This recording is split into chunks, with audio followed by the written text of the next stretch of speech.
Waking up to a sudden chime, a college senior named Rensuo sits up in bed, realizing the package he has been desperately waiting for has finally arrived at his doorstep. And there it is, the legendary Hell 4 gaming console glowing with an oddly dramatic aura, which Rensuo eagerly begins to unbox using his hard-earned internship pocket money, hoping to spend his final months before graduation diving into the ultimate gaming experience. But instead of a sleek console, he pulls out a bizarre, heavy metallic cylinder, turning the strange device over in his hands to inspect its lack of obvious buttons, until he twists the top, accidentally triggering a sudden hiss of thick, theatrical blue smoke, revealing a giant, gear-shaped screw that seems designed purely to show off, leaving him coughing in a cloud of pretentious fog over what is literally just a storage box. Rensuo stares in utter confusion at the bizarre striped black sphere he just pulled out, lifting the heavy ball up to inspect it from every angle with growing suspicion, but he cannot even find a single seam or gap to pry the thing open, prompting him to pull out his phone and message customer service for some answers. Turns out a system glitch automatically upgraded his order to the premium Hell 4 Pro model, meaning he can test it out for a week before deciding on a return. Though this mysterious black orb still looks absolutely nothing like a high-end gaming console, especially since it has no power cord, no controller, and literally zero ports to plug into. Just as he is about to throw it away, a delivery guy knocks with another package, which opens up to reveal the actual sleek Hell 4 Pro console he originally ordered. Rensuo stares at his actual sleek console, realizing the mysterious black orb is definitely something else entirely, touching the smooth, unbranded sphere that lacks any ports but would make a decent living room ornament. Until the wireless controller on his desk suddenly blinks to life with an unexpected bright blue glow, prompting the TV screen to flash open with a vibrant logo promising infinite fun in a small world. System prompts immediately flood the screen, automatically pairing the controller and demanding he register a brand new account, leaving our boy highly skeptical of this advanced tech that feels way too much like a scam. Though checking the shipping box only reveals a completely unrecognized sender named the Nether Company, and a quick internet search on his phone yields absolutely zero search results or corporate history.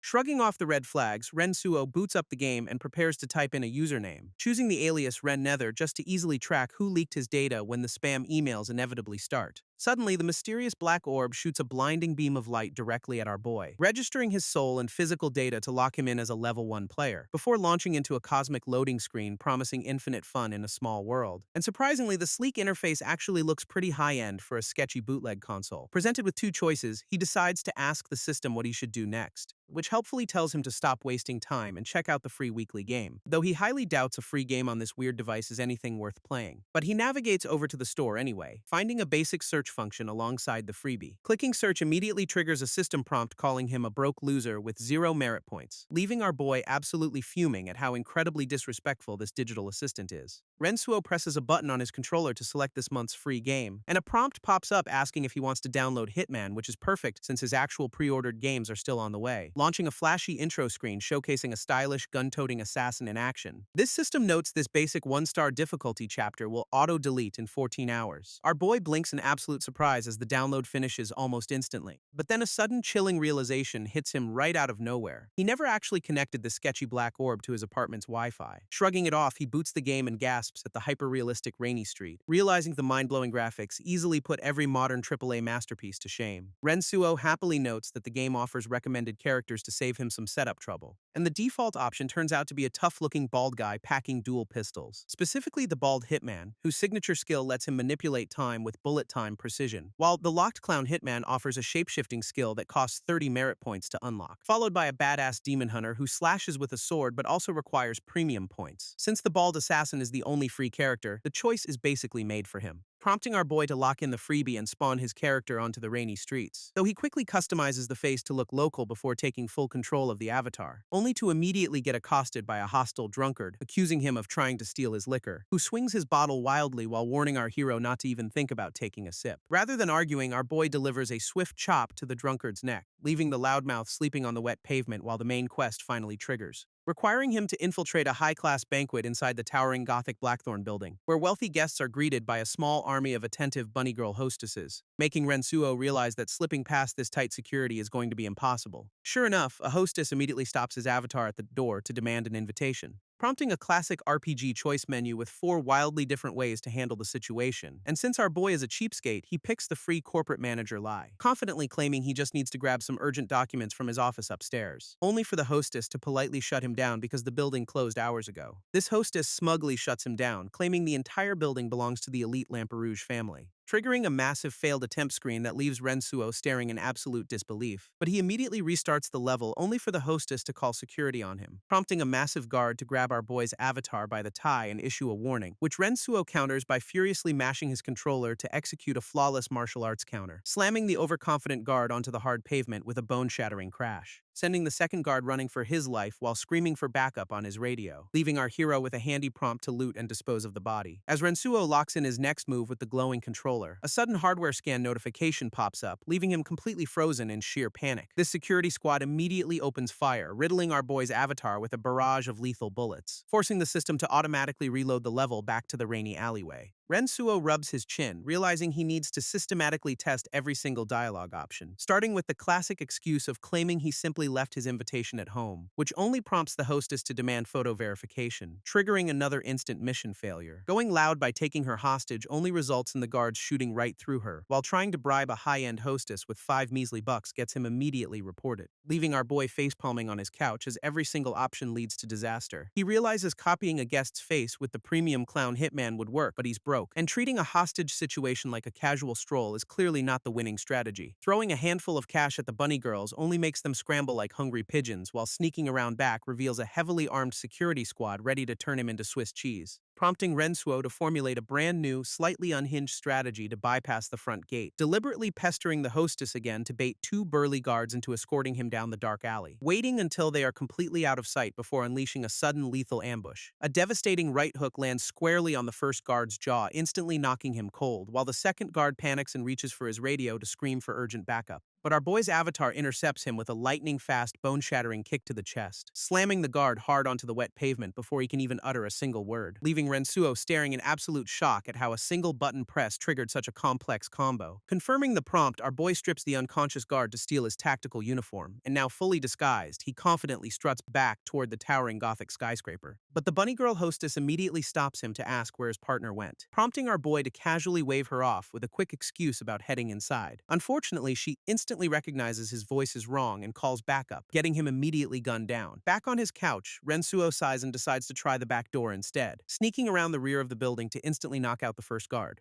before slamming the second guard face first into the wet pavement with brutal efficiency. And though the back door is locked, a sudden flash of lightning gives him an idea, using the roaring thunder to completely mask the sound of his fist shattering the window. Vaulting through the shattered window frame, the hitman smoothly enters the building's upper level, landing gracefully on the polished wooden floor amidst a shower of silent glass shards, before dusting himself off and confidently walking down the grand, brightly lit hallway, only to suddenly freeze as a heavy door swings open right in front of him. A group of armed men in black suits immediately confronts him, demanding to know his business, prompting our boy to quickly raise his hands and spin a lie about needing a change of clothes, which surprisingly works, as the smoking leader casually waves him through without a second thought. Back on his couch, Rensuo cheers, realizing the external security and internal guards are totally separate, meaning while the bunny girls and regular guards know each other, they do not know these suited mercenaries, who are clearly high-level bodyguards hired just for tonight, making them the perfect target for a bluff. Rensuo grins with his controller, ready to guide his hitman through an inevitable brawl. Having easily bypassed the guards, the hitman slips into a sleek suit to blend into the grand banquet. But our boy is immediately thrown off by how incredibly open-ended the next mission objectives are. Checking his phone, he realizes the game runs in real time, leaving him exactly 10 minutes to prepare, though scanning the dining tables only reveals pathetic silverware that would barely scratch a target. Suddenly, the hitman bumps right into a suspicious guest dressed in a sharp brown suit, brushing past him to trigger a hidden detection skill that immediately scans the stranger's pockets, revealing a fully automatic pistol tucked away beneath the man's jacket, which the system instantly highlights, marking this armed guest as a highly suspicious target who definitely does not belong at this party. Rensuo smiles, realizing he can easily solve both of his mission objectives with one swift mugging.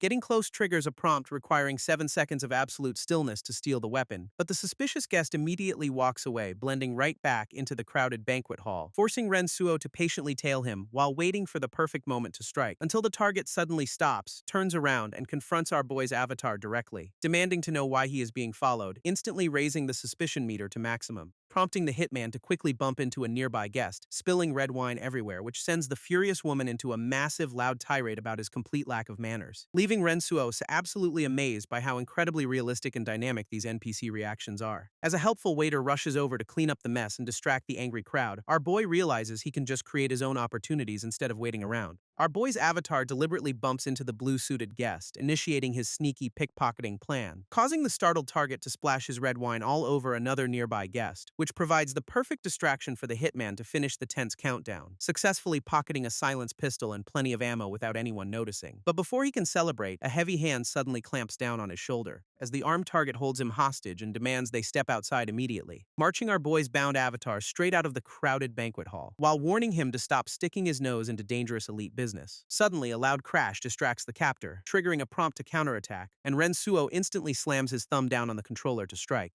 Ducking under the captor's arm, the hitman smoothly slips out of his tight grip and fires a point-blank shot right through the captor's skull, ending the threat instantly. While a sudden system notification reveals this is actually a high-stakes escort mission, forcing our boy to sprint down the hallway toward a squad of hostile mercenaries, who immediately spot him and raise their weapons to open fire on him, prompting a helpful tutorial screen to suggest activating his character's signature bullet time skill, which instantly slows down time and highlights the exact trajectory of every incoming bullet, allowing him to effortlessly dodge the gunfire while lining up his own lethal countershots, leaving the surviving mercenaries scrambling for cover in absolute panic as they get picked off. Back on his couch, Rensuo cheers, realizing he can play this tactical game like an action-packed powerhouse. This hitman leaps through the doorway, firing wildly as the mercenaries return fire from all sides. But his bullet time skill suddenly runs dry, leaving him completely vulnerable in mid-air, and a hail of lead shreds his avatar, triggering yet another frustrating death screen. Rensuo groans on his couch, completely baffled by how fast his cheat code skill evaporated, but he quickly pulls up his save files to reload his progress from the banquet entrance, realizing he needs to manage his limited instinct points much better to survive the upcoming shootout. Strangely, the moment he steps inside, multiple guests are already marked with bright red warning icons, leading our boy to realize that his previous run's intel actually carries over between saves, allowing him to easily bypass the suspicious guests and safely secure his silenced pistol again, before systematically bumping into new targets to map out every single threat in the room. Surveying the grand hall, our hitman identifies the perfect tactical spot to cycle between shooting and taking cover, and the exact moment the clock strikes 8, he draws his silenced pistol to initiate the chaos. But a sudden, deafening blast from the adjacent room confirms the grand shootout has officially kicked off, prompting a panicked assassin to pull his weapon and declare it the perfect signal to start shooting, only to instantly catch a stray bullet before he can even aim his gun. Suddenly, the entire hallway erupts into a chaotic free-for-all as hidden killers turn on each other, forcing our boy's avatar to duck behind a solid pillar while bullets shred the luxury dining room. Meanwhile, terrified guards scream frantically into their radios to beg for immediate backup amidst the madness. Unfortunately, the situation rapidly deteriorates when heavy automatic rifle fire begins tearing through the elegant walls, leaving Rensuo to realize the enemies hid assault rifles under the tables, requiring a brand new strategy. Gunfire erupts across the banquet hall as hidden assassins immediately start picking each other off, while another rival shooter unleashes a heavy barrage of assault rifle fire from across the room, forcing our boy's avatar to desperately duck for cover as stray bullets shred the plaster around him.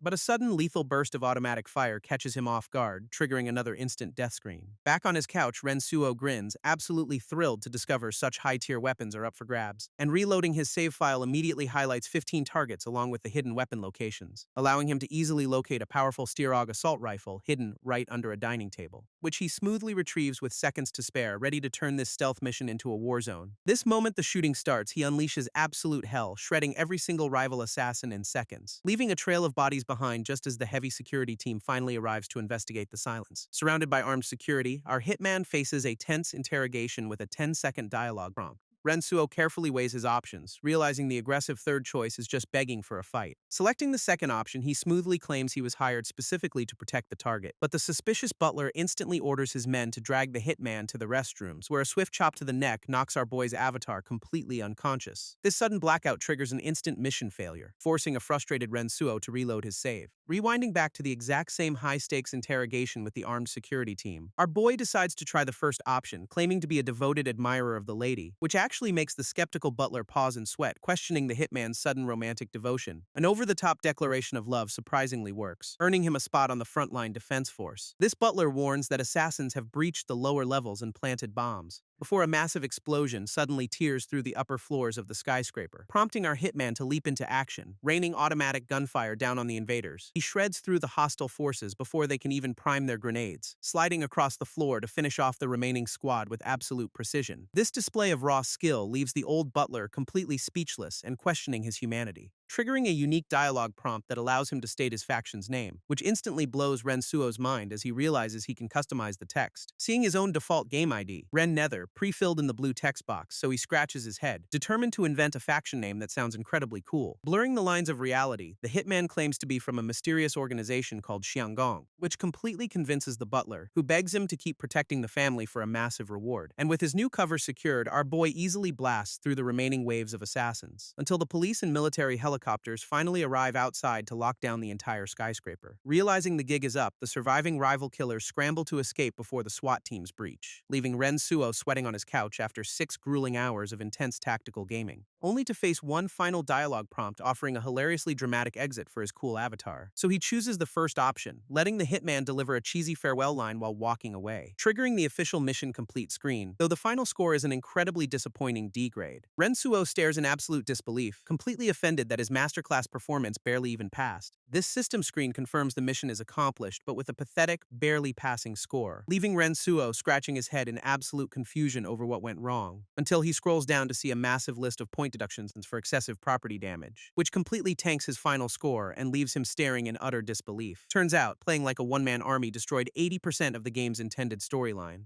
revealing that the actual objective was to escort the target with as few casualties as possible, meaning his chaotic rampage did the exact opposite of what a professional bodyguard should do, as every single guard he gunned down was actually supposed to be on his side, making his trigger-happy strategy a complete disaster for the innocent bystanders caught in the crossfire. Determined to get a perfect rank, our boy immediately reloads his save to try a stealthier approach. Rensuo decides to steal a handgun first and head straight to the inner hall. But the moment his avatar approaches the grand entrance, 2 alert guards immediately block his path, demanding to see his invitation while a brand new set of dialogue options pops up on screen. Choosing the polite inquiry only gets him a smug rejection about exclusive family guest lists, before the guard leans in with sudden suspicion, questioning his background and racial profile. Just as things get incredibly tense, rapid footsteps echo from the hallway behind them, revealing a silver-haired noble named Angel Recall, who smoothly steps in to announce his arrival, handing over his invitation while explaining he had to change after a messy wardrobe malfunction, which immediately earns him a polite welcome, leaving our boy's avatar completely ignored in the back. Realizing diplomacy is a dead end, Rensuo prepares to launch a timed, violent rescue mission. Attempting to force his way in immediately backfires as a firing squad of guards turns him into Swiss cheese. Rensuo facepalms on his couch, realizing a head-on assault is just a one-way ticket to a game-over screen, so he reloads his save to wait outside in the pouring rain for a better opportunity. And right on cue, the silver-haired noble Angel Recall runs past, now marked as a key target. Intercepting the noble, our boy politely offers to help him change out of his rain-soaked clothes, before delivering a swift neck chop to steal his identity and create a brand new save file. Our gamer cheers in excitement, thrilled that his previous run's knowledge actually unlocked this clever shortcut, allowing him to effortlessly stroll past the security team under the guise of the wealthy noble, as the clueless guards politely open the doors and welcome him straight into the VIP lounge. Stepping inside the luxurious hall, he finally receives his official objective to protect the target.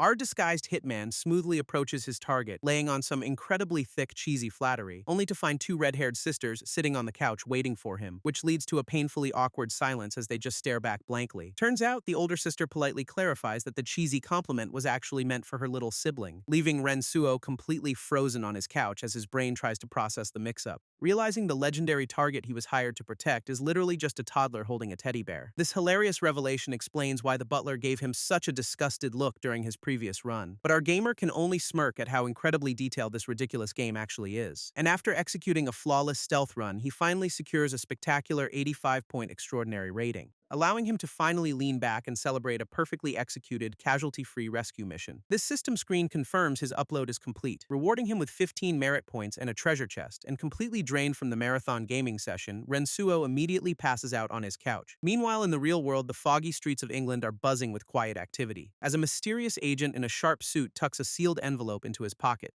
where a real-life operative clutches his chest, leaving a knocked-out silver-haired noble in the alley, before heading straight toward a massive glowing luxury estate to finish the job. Welcomed warmly by the unsuspecting guards, the disguised operative smoothly sits inside the mansion, only to find the exact same red-haired sisters waiting for him on the couch, prompting him to play his role perfectly as he introduces himself to the wealthy lady. Back in his apartment, Rensuo wakes up starving, completely unaware his gameplay just altered reality. Sitting at a local diner, Rensuo overhears 2 girls gossiping about a massive shootout in England, England, prompting our boy to casually lean over and ask if they are talking about his game. But the short-haired girl scoffingly explains that the viral news is trending absolutely everywhere right now, leaving a thoroughly bewildered gamer scratching his head over how his niche mobile game got so popular, until she shoves her phone in his face, revealing actual live footage of the luxury estate, which instantly triggers a wave of panic as he recognizes his exact custom character on screen, forcing him to nervously ask if this is just some high-budget action movie, only for the girl to snap at him for being completely out of the loop, storming off with her friend while accusing him of using a terrible pickup line to hit on her, making our clueless hero realize his late-night gaming session literally altered the real world. Staring at his phone, Rensuo is shocked to find the news flooding his social media feed, as users everywhere spam screenshots of his exact gameplay, completely obsessed with the mysterious hitman. Realizing a massive real-world event has unfolded right under his nose without his knowledge, so he grabs his mouse, determined to dig deeper and find the source of this madness, discovering that a mysterious video hijacked every major streaming platform and website at dawn, forcing every single internet user to watch the footage through an unstoppable, automatic browser redirect, bypassing every security block like a digital virus that nobody could escape. And the viral video, titled Hitman, Bloodbath Banquet, showcases his exact stealth mission in real time. This footage introduces the deadly protagonist, Talon Lamperouge, standing outside the rain-slicked mansion, before he smoothly infiltrates the party, leaving the entire world watching his every high-stakes move. This disguised operative delivers a dramatic speech about protecting the sisters' lives over his own, but the skeptical butler demands to know his true identity before trusting him, prompting the operative to lean in close and whisper a warning about hidden assassins,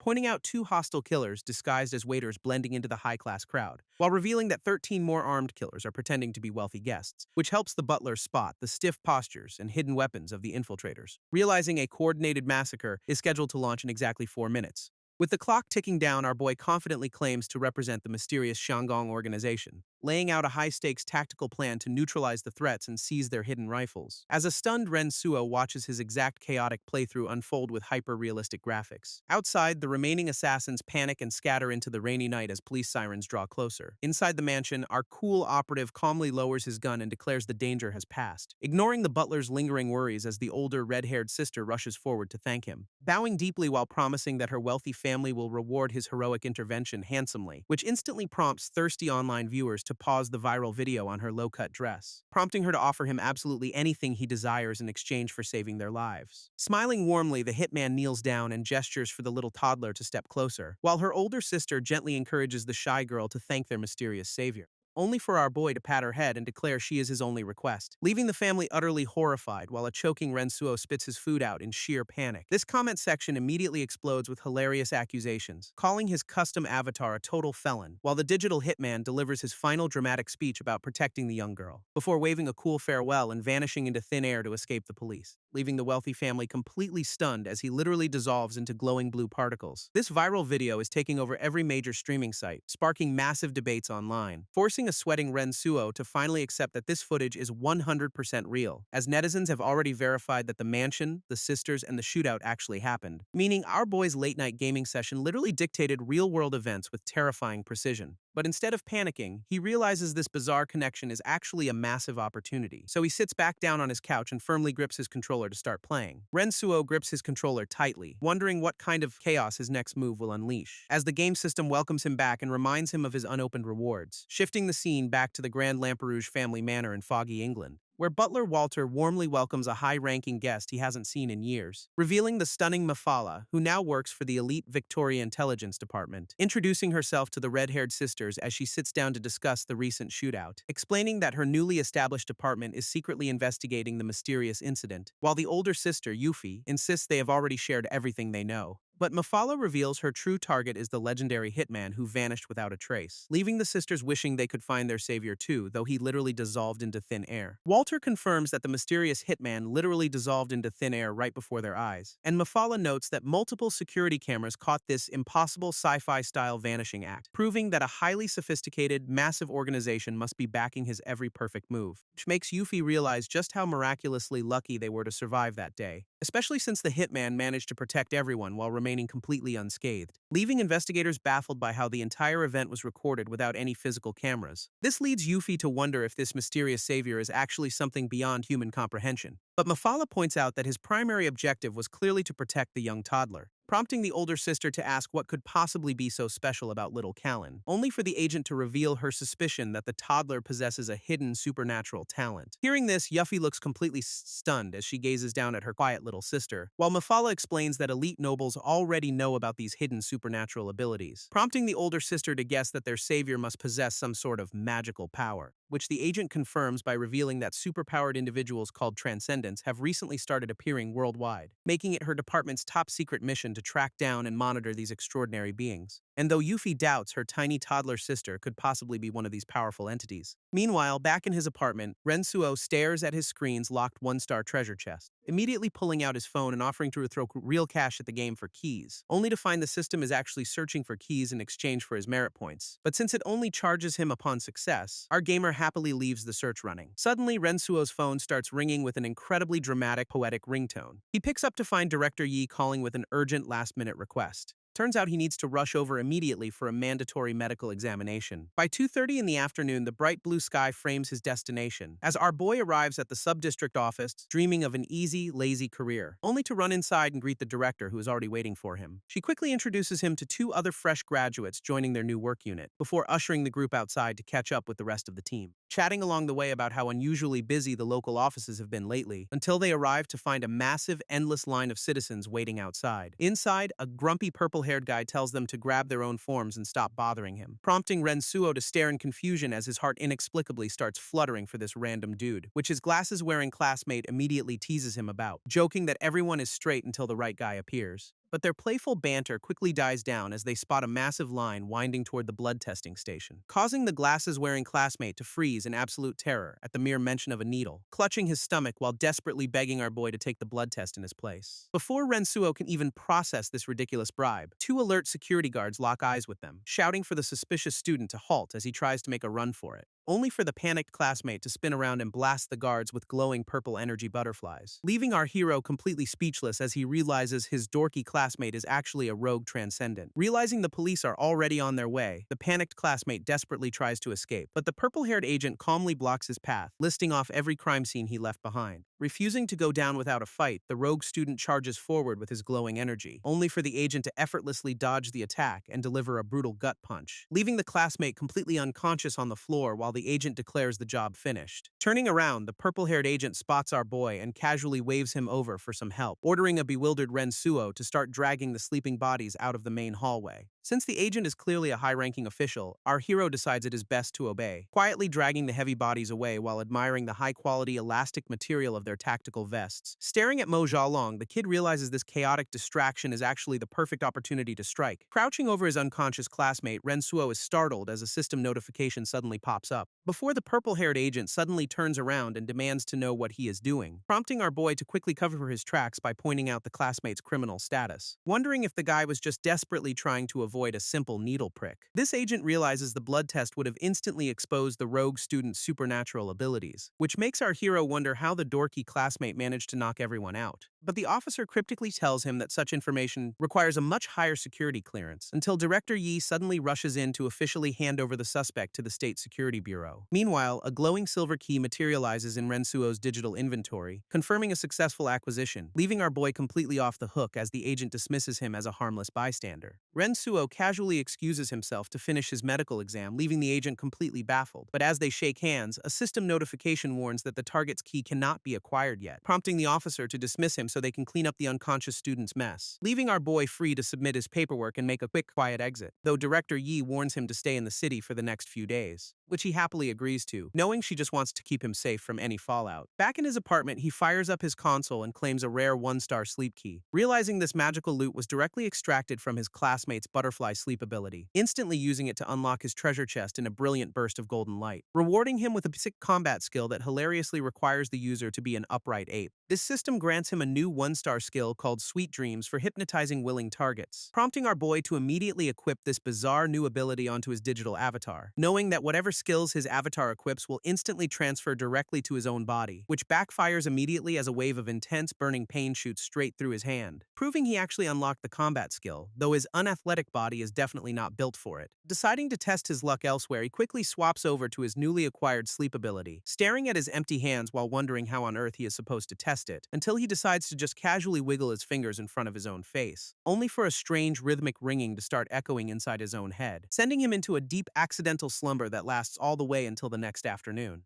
Rensuo jolts awake in a panic, wondering if he just accidentally knocked himself out cold, but his confusion is cut short when a delivery guy arrives with his new game order, which is pretty ironic considering he hasn't even turned on his expensive new console yet, because his magical sleep-inducing finger-wiggling session actually gave him the best rest of his life, prompting our boy to eagerly boot up his system to check out the latest release, only to find a bizarre April Fool's Day promotional event offering massive half-off discounts, featuring a stealthy assassin game called Lurk for a heavily discounted 40 merit points, alongside a spooky green-tinted supernatural adventure title called Soul Fairy for 45 merits, and an action-packed lightning-filled combat game called Superpower Rampage for 50 merits. Unfortunately, our broke gamer only has 14 merits to his name, leaving him desperately begging for freebies. Even if Rensuo had the cash, he couldn't actually buy the high-level games anyway, since the system locks the best titles behind a massive level 4 progression wall, leaving him with just one cheap, incredibly sketchy-sounding mount-climbing game to choose from, which promises a massive 40-merit payout and physical optimization for anyone who can survive it, prompting our self-proclaimed hardcore gamer to immediately risk his last few points on the challenge. Cut to one brutal all-nighter later, and our boy looks like a walking corpse, having spent the entire night customizing a brand new avatar in a hyper-realistic simulation, even discovering that the game allows him to play as a highly athletic female protagonist, with each gender offering unique tactical advantages like faster stamina recovery or lightning-quick crisis reflexes. Too lazy to customize her face, he simply accepts the default name of Seeker and begins. Expecting a gorgeous, high-flying action heroine with incredible parkour moves is a total trap, because the moment the game actually loads, those beautiful graphics immediately turn into flat textures, and his highly customized athletic female protagonist is brutally reduced to a basic stick character. This interface is painfully simple, featuring just a basic altitude tracker and a quick recharging stamina bar, leaving our gamer with the incredibly thrilling task of just walking up flat, blocky steps, yet the precise pressure-sensitive controls somehow make this crude climbing simulator surprisingly addictive, until he calculates the agonizingly slow progression rate and realizes the first save point is hours away. 4 days of non-stop climbing later, a sleep-deprived Rensuo is startled by his ringing phone, only to hear a voice ordering him to report to the State Security Bureau tomorrow afternoon, warning him that skipping this meeting means automatically throwing away his entire career. Hearing about a potential transfer to the State Security Bureau, Rensuo's eyes widen in complete shock. Immediately prioritizing his wallet, our boy eagerly asks if the new job comes with better benefits. Learning the pay is actually higher, he happily signs up without a single second thought. After getting his classmates' contact info sent over, he politely thanks Director Yi and hangs up. Determined to conquer his current game, he locks in to finish the climb in one go, only to end up looking like a sleep-deprived zombie by 4 in the morning. Though he successfully clears the mission, he immediately complains about getting fewer merit points than promised, consoling himself with the fact that he still unlocked a rare physical optimization reward, prompting him to eagerly mash the confirm button to claim his hard-earned body upgrade, unleashing a brilliant golden light that prepares to completely rebuild his weak gamer physique. Rensuo stares at his screen, completely exhausted and unable to keep his eyes open for another second. Waking up the next afternoon, our boy stretches on the couch, feeling surprisingly refreshed and energized. But as he flexes his arms, he realizes he suddenly possesses an absurd amount of raw physical power. Expecting the classic fantasy trope of stinky black sludge secreting from his pores, he finds absolutely nothing, pinching his clean skin while overanalyzing the actual biology of sebum and cellular debris like a true nerd, until a violent, thunderous rumble in his stomach instantly cuts his scientific monologue short. He barely makes it to the bathroom before his body decides to violently purge those toxins the natural way, stumbling back out a moment later, feeling 10 pounds lighter but completely drained from the ordeal, only for his phone to ring with an unknown caller asking to confirm his identity, revealing a beautiful girl named Li Qingxuan, who is apparently his fellow candidate for the afternoon interview. Rensuo asks her what she wants, completely clueless about why she's calling him. Turns out she wants inside info, but he claims to be just another clueless student, walking to the interview while realizing the government is definitely recruiting people with supernatural abilities. Arriving at the massive, imposing headquarters of the city's elite state security bureau, only to find the lobby packed with enough candidates to start a small army. Li Chuan agrees the massive crowd is weird, joking it feels like a pyramid scheme.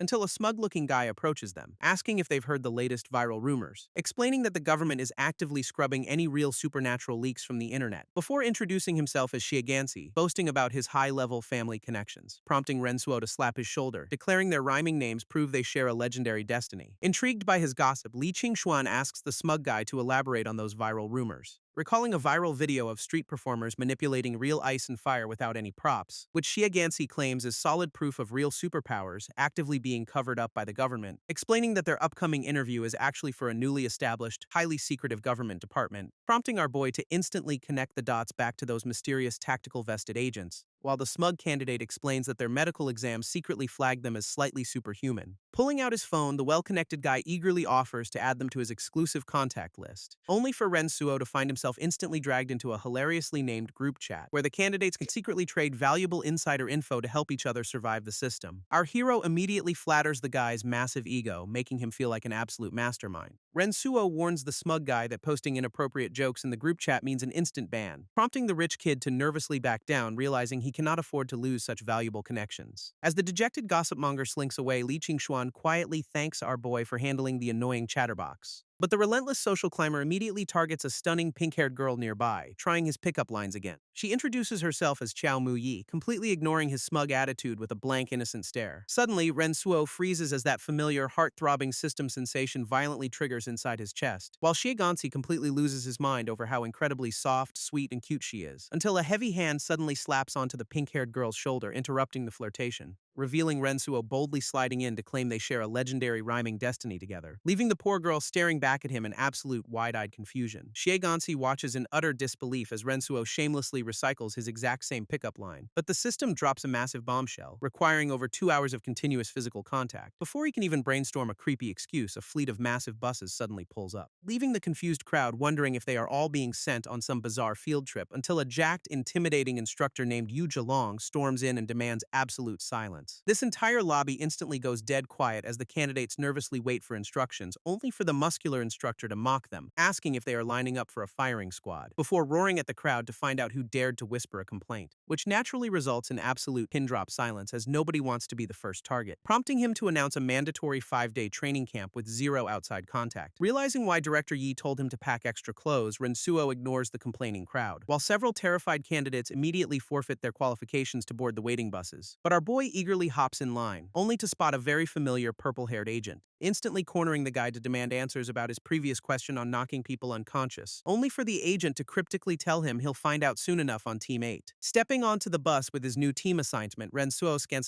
the rows of seats, spotting the quiet pink-haired girl sitting alone and realizing this is his golden opportunity, until Li Qingshuan suddenly blocks his path, claiming girls should sit together to protect her, leaving our hero plotting his next move from behind while the rich kid tries flirting again. Unfortunately, their schemes are instantly ruined when the instructor announces a total ban on mobile phones. Rensuo grumbles internally, realizing this extreme level of government secrecy means losing his precious phone. 5 hours into the bumpy ride, the pink-haired Chao Muyi drifts off to sleep, allowing our boy to sneakily touch her shoulder and trigger a rapid 5-minute system countdown. But his sneaky plan hits a massive roadblock when her eyes suddenly snap wide open. She casually brushes his hand away, completely unfazed by his terrible attempt at acting natural. Though his progress is instantly cut short, he consoles himself knowing he has 5 whole days left, until the fleet of buses finally pulls up to a massive secluded mountain training facility, prompting the anxious candidates to file out of the vehicles and face their new reality. Surveying the massive crowd, Rensuo realizes the government has gathered potential recruits from multiple cities, while the resident rich kid immediately ruins the mood with a hilariously dark conspiracy theory. An instructor directs the crowd to grab some food before heading out to the square, leading the hungry candidates into a massive cafeteria to fuel up for the training, where Rensuo spots the pink-haired Xiao Muyi sitting with Li Qingshuan at a table.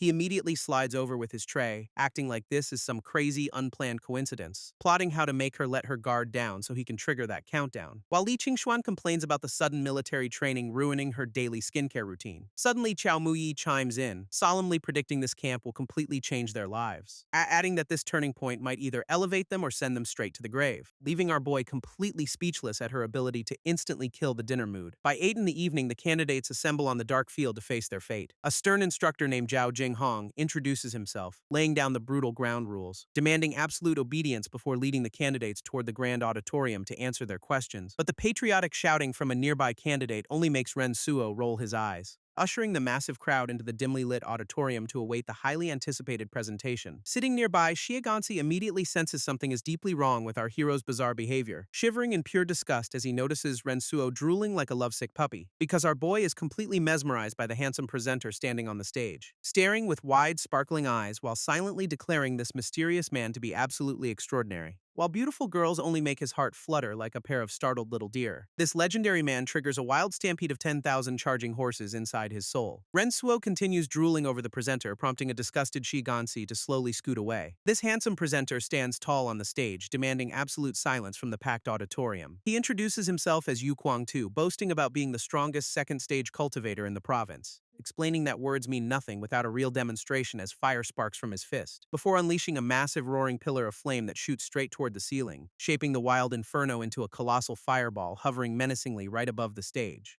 prompting the director to call out for an assistant named Li Dan to step up, who leaps fearlessly into the air to directly confront the massive blazing sphere of fire, instantly extinguishing the entire blaze with a single invisible wave of pure kinetic force, leaving the entire audience of candidates staring in absolute, jaw-dropped silence at the display. Adjusting his headset mic, the fiery presenter prepares to drop some serious truth bombs on the crowd, explaining that they are all civil servants who possess the rare, coveted gift of cultivation aptitude. Leaving the auditorium 30 minutes later, the hyped-up candidates realize the world has completely changed, as global reports confirm that spiritual energy is actively reviving and awakening rare talents across the globe. Even outer space isn't safe, with astronauts conducting high-tech energy tests aboard orbiting artificial spacecraft. While back on Earth, ordinary citizens suddenly find themselves glowing with bizarre, newly awakened abilities. Naturally, some of these newly empowered individuals immediately try to establish dangerous cults and criminal syndicates, prompting elite public security officers to swiftly shut them down and drag them off for scientific observation, leaving captured rogue superhumans to serve as lab rats while cooperative talents enjoy lives of absolute luxury, until the military finally perfects a foolproof method to identify and train these elite spiritual warriors. This government then integrated these awakened talents into civil service and medical systems nationwide, forming the elite black-vested units as the nation's very first batch of military cultivators, which has Shiegansi practically vibrating with excitement over his genius career choice, confidently claiming they can easily surpass the veterans with just a little extra effort. Rensuo remains skeptical, realizing this simple detection tech means global secrets won't stay secret long,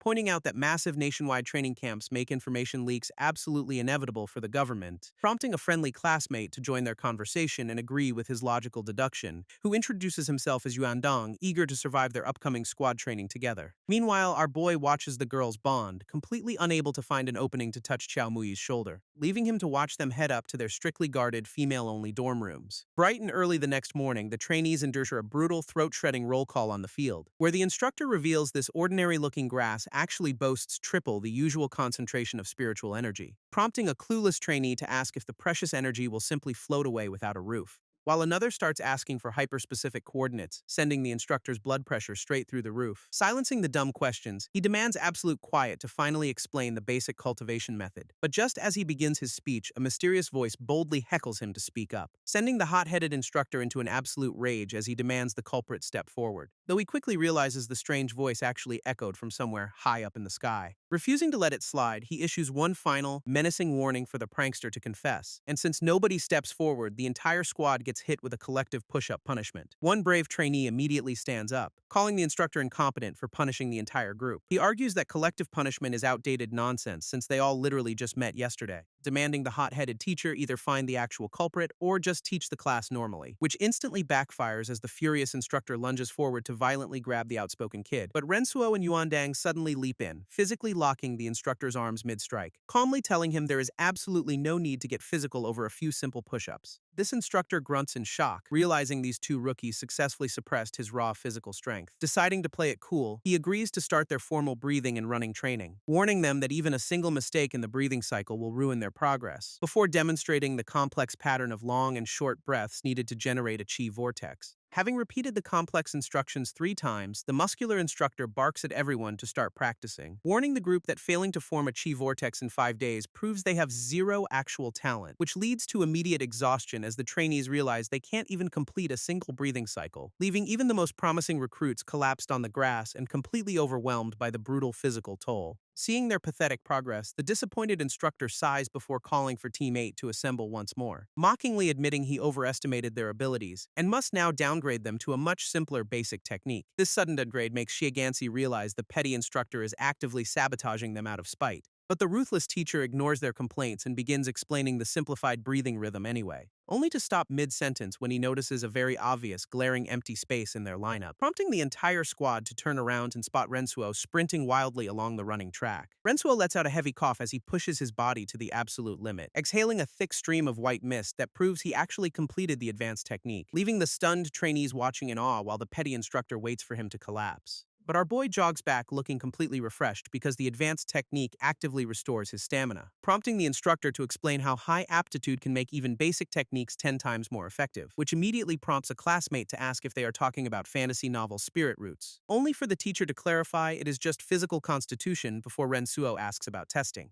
earning him some rare praise from the instructor who assumes he must be a former soldier, even though our hero has absolutely zero real-world physical training to back up his lies. As the instructor resumes teaching the basic class, Rensuo silently thanks his system's physical optimization reward. Later that afternoon, a highly respected academic takes the stage to explain the science of chi vortexes, pointing out that the lower Dantian acts as a natural storage unit for this newly absorbed energy, which eventually spins into a vortex that permanently upgrades a cultivator's physical constitution through 3 distinct stages, transitioning from a volatile formation phase to a fully stabilized state that marks a true cultivator. However, some lucky individuals bypass this brutal training entirely by spontaneously awakening unique spiritual abilities, earning them the title of Awakeners who wield powers far beyond what normal training can achieve, though normal folks still hold a microscopic chance of unlocking their own unique skills down the line. This intense crash course drags on for hours, leaving the trainees desperately trying to memorize every forbidden secret. While far away in the freezing Taidamia Mountains, a lone vehicle navigates the treacherous, snow-covered roads. Inside, a heavily bundled passenger shivers as the driver warns her about the deadly sub-zero high altitudes. This driver explains they have 10 hours left before reaching the sacred Mount Hyjal base camp, but their casual conversation is instantly cut short when they peer out the frosted window, spotting a lone person sprinting through the sub-zero wasteland without a single piece of winter gear, revealing a blonde woman running completely barefoot in a thin black outfit like it is midsummer. She effortlessly scales the steep snowy mountain slopes at a speed that defies all human logic, leaving the driver sweating in pure disbelief as he desperately screams for her to watch out. Because she suddenly leaps high into the air, grabbing a jagged cliffside with just one hand, but the fragile rock instantly crumbles under her weight, sending her plummeting toward the icy abyss. Yet she somehow catches herself by digging her bare toes directly into the solid stone wall, launching her body into a series of gravity-defying flips to continue her insane climb up the mountain. While the car crawls along the road below, the barefoot climber scales the sheer cliffside with ease. Inside the vehicle, the independent media editor furiously types up a draft about this wild encounter, convinced that she will definitely cross paths with this mysterious superhuman athlete again in the future. Back at the camp cafeteria, Shigeganshi accuses our boy of making a move incredibly fast, revealing that someone spotted Rensuo sneaking out of Chaomui's strictly guarded dormitory last night. But our hero quickly clarifies that he only went up there to play a friendly game, using a simple card game as the ultimate shortcut to build relationships and secure his target, which only makes his roommate eager to stay on his good side for future networking opportunities.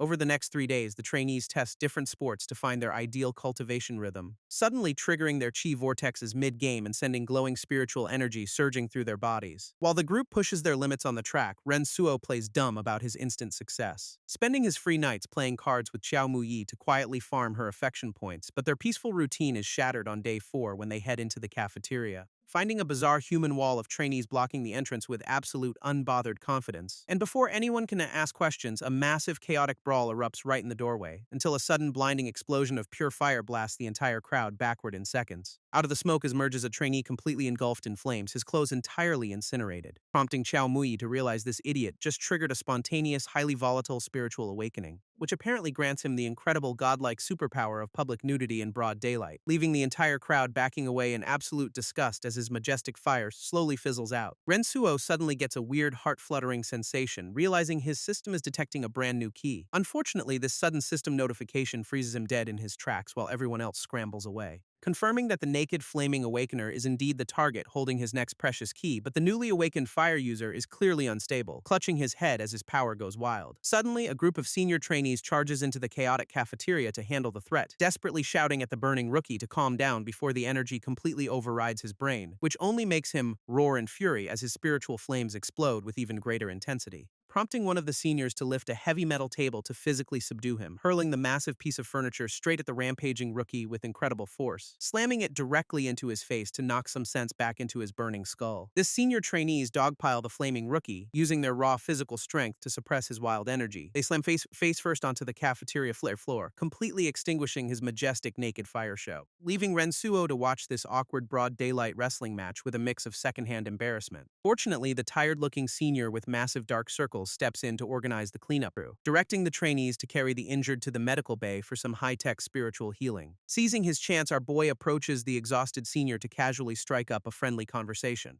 asking him about a notorious superpowered criminal who apparently managed to infiltrate their very own ranks, prompting the senior to explain how this creep used sleep-inducing smoke to assault unsuspecting victims, hoping that hiding in plain sight as a government civil servant would keep him totally safe. But the smug senior notes that superpowered criminals only ever earn a one-way ticket to the research labs. This senior introduces himself as Li Dan, casually suggesting they might end up working together soon. Shaking his hand, Rensuo triggers a system alert, revealing Li Dan is indeed his next target. But the real game changer is learning that extracting keys from sleeping targets is way faster, leading our boy to hatch a brilliant, slightly questionable plan to put them to sleep. As day 4 of training arrives and the squad gathers for their next major lesson, their instructor leads them to room 303, warning everyone not to touch a single thing inside, only for the trainees to gasp at a glowing blue cube floating effortlessly in midair, which the instructor proudly reveals is powered entirely by spiritual energy rather than simple magnets. With their chi vortexes finally open, he announces they will now learn basic spiritual energy manipulation, instantly making the trainees realize they're basically learning real-life magic spells straight out of fantasy novels. This instructor explains they will focus on 2 fundamental techniques called cloak and lock, with cloak acting as an invisible suit of armor powered directly by their internal chi vortex, meaning they could easily shrug off intense elemental attacks like that naked fire guy's flames, or even survive getting hit by a massive truck traveling at 60 kilometers per hour, though it still won't stop high-speed bullets, so running away is still highly recommended. This instructor then compresses his energy to effortlessly slice a piece of paper like a sword, reminding the trainees that mastering this basic defense is the foundation for all future combat techniques, showing off the faint, shimmering blue outline that marks a successfully activated spiritual barrier, which works by filtering gases and creating a slight atmospheric displacement around the user's body, though falling from anything higher than 30 meters still relies entirely on their personal luck.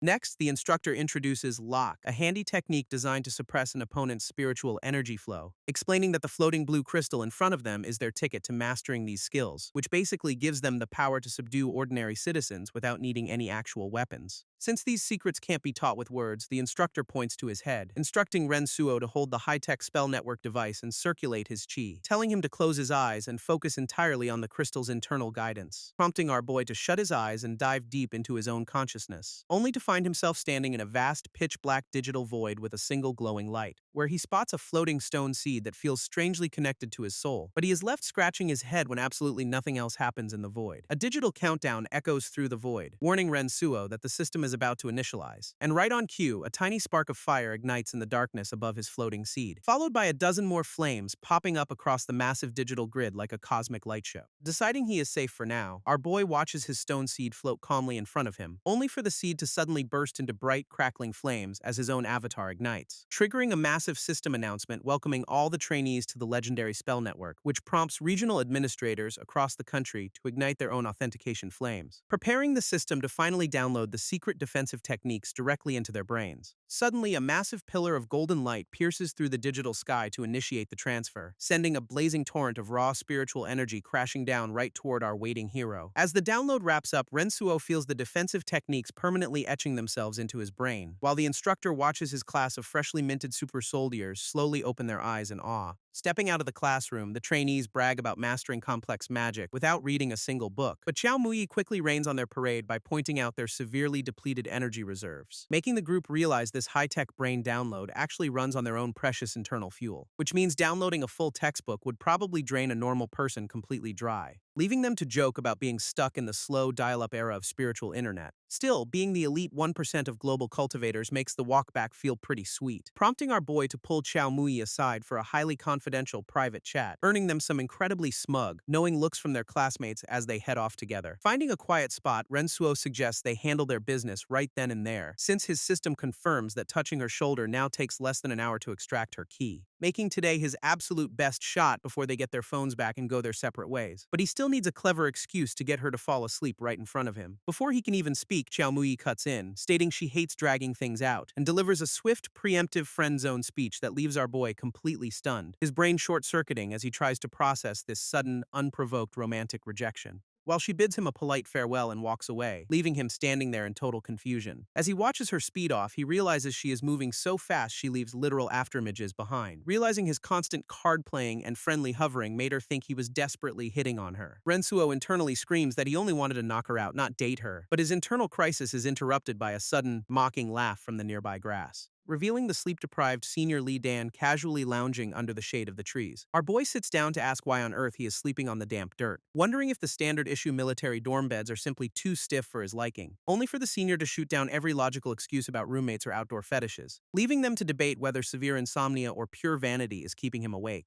Turns out his newly awakened super hearing makes even the quietest midnight breeze sound like a jet engine, prompting our hero to suggest some high-end, noise-canceling headphones to block out the world, which unfortunately backfires since the senior's sensitive ears can actually hear the headphone's active frequencies. Rensuo asks if this extreme insomnia is a direct side effect of his awakening, but Li Dan warns him with a dark aura that asking about awakenings is highly dangerous, explaining that people have literally committed murder just to keep their abilities a total secret, leaving our boy sweating bullets as he quickly nods and promises to drop the subject, prompting the senior to dismiss him since training officially wraps up tomorrow morning. But Rensuo seizes his chance, offering a special trick to help him sleep, which Li Dan immediately doubts since standard hypnosis is completely useless against trained cultivators, though the senior admits that going 40 days without sleep is slowly destroying his mind. Desperate for relief, the exhausted senior finally relents and tells our boy to go ahead, prompting Rensuo to instantly equip his sweet dream skill card to put him under. Li Dan scoffs at the ridiculous hand movements, fully convinced hypnosis is a total joke, but his eyes instantly roll back as he drops like a sack of potatoes, allowing Rensuo to sit down and quietly initiate the system's key extraction countdown, which successfully wraps up just in time to net our boy another shiny golden key. This next morning, the trainees gather in the hallway to prepare for their final departure, though our boy is still stressing over his lack of progress in basic cultivation, knowing that building a solid chi vortex is the only way to speed things up. Suddenly, his classmates crowd around him to offer some unsolicited, highly dramatic relationship advice, gesturing toward the girls walking nearby to remind him that life goes on, leaving a deeply exhausted Rensuo to just nod along with their hilarious misunderstandings. A female officer pops her head out of the testing room, calling Rensuo in for his official aptitude test, prompting our boy to take a deep breath and nervously step through the heavy wooden doors, where the evaluators instruct him to stand on the black floor mat and run his breathing technique, only for the lead examiner to abruptly cut him off after just a couple of minutes, leaving a sweating Rensuo to awkwardly ask how badly he messed up his big test, only to hear his spiritual breathing score is a measly 1.25, way below average, which instantly sends our boy into a full-blown panic as his worst fears are realized. Comparing this crushing disappointment to getting caught by his parents with some highly questionable browser history, prompting the female examiner to burst out laughing and tell her boss to stop scaring the poor kid, as the lead examiner explains that state security only requires a 1.0, meaning he still passed. This examiner explains that while diligence can boost his stats, it eventually becomes incredibly difficult, reassuring our boy that reaching a perfectly average baseline is still well within his grasp, prompting Rensuo to compare this struggle to a failing student desperately grinding for a passing grade, which the examiner confirms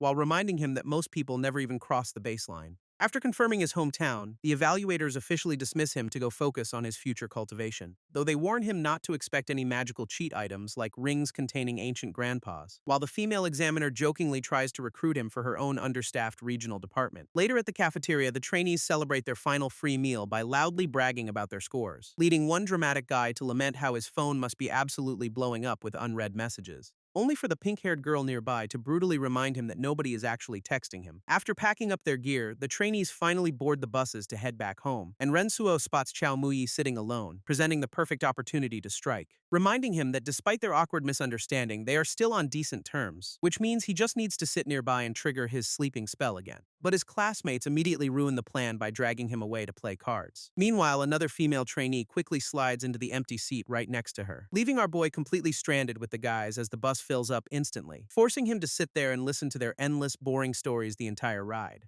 By the time they finally arrive in the city, night has already fallen, as the instructor dismisses the group, promising their official job assignments will arrive via text. This instructor warns them to keep their new powers quiet to avoid attracting dangerous criminals, prompting the group to quickly exchange contact info and set up a massive group chat, where Xiao Muyi holds out her phone to share her personal contact card, giving Rensuo a chance to awkwardly explain he was never actually hitting on her. But his awkward explanation is cut short when another girl grabs her arm, dragging her away for dinner while our boy is left waving goodbye in defeat. Back in his own head, he struggles to find a non-creepy way to make her fall asleep, eventually giving up and heading back to the quiet safety of his rented apartment, where he checks his storage box to ensure his glowing magical orb is still safe, realizing he would immediately hand it over to the government for a few free apartments. Holding his magical controller, Ren Suo decides he needs a foolproof hiding spot for his console, since losing this legendary device to a common thief would be an absolute tragedy. But his paranoia fades when he notices a strange loading icon on a previously cleared level. Suddenly, our boy remembers today is April 8th, meaning the monthly free games are finally updating. This screen flickers to life, revealing 3 brand new titles waiting to be claimed. Starting with a chaotic clan management simulator set in a world plagued by curses, followed by a tense, text-based espionage thriller that promises endless lies and betrayal, and lastly, a brutal dungeon crawler featuring a massive tower of despair. Rensuo scratches his chin, completely torn because every single option looks incredibly promising, leaving him to sit in deep contemplation as he prepares to make his final choice. Rensuo decides to grab a late-night snack while browsing for some digital entertainment, but a sudden, highly unusual headline on his laptop screen immediately catches his attention. Meanwhile, over at the Lianzhong City-State Security Bureau, the lights are still burning bright, where the sleep-deprived senior Li Dan pops a mint to shake off his lingering grogginess, realizing that Rensuo's bizarre hypnosis actually gave him his first full night of sleep, leaving him desperately plotting a non-creepy excuse to transfer the kid to his elite unit.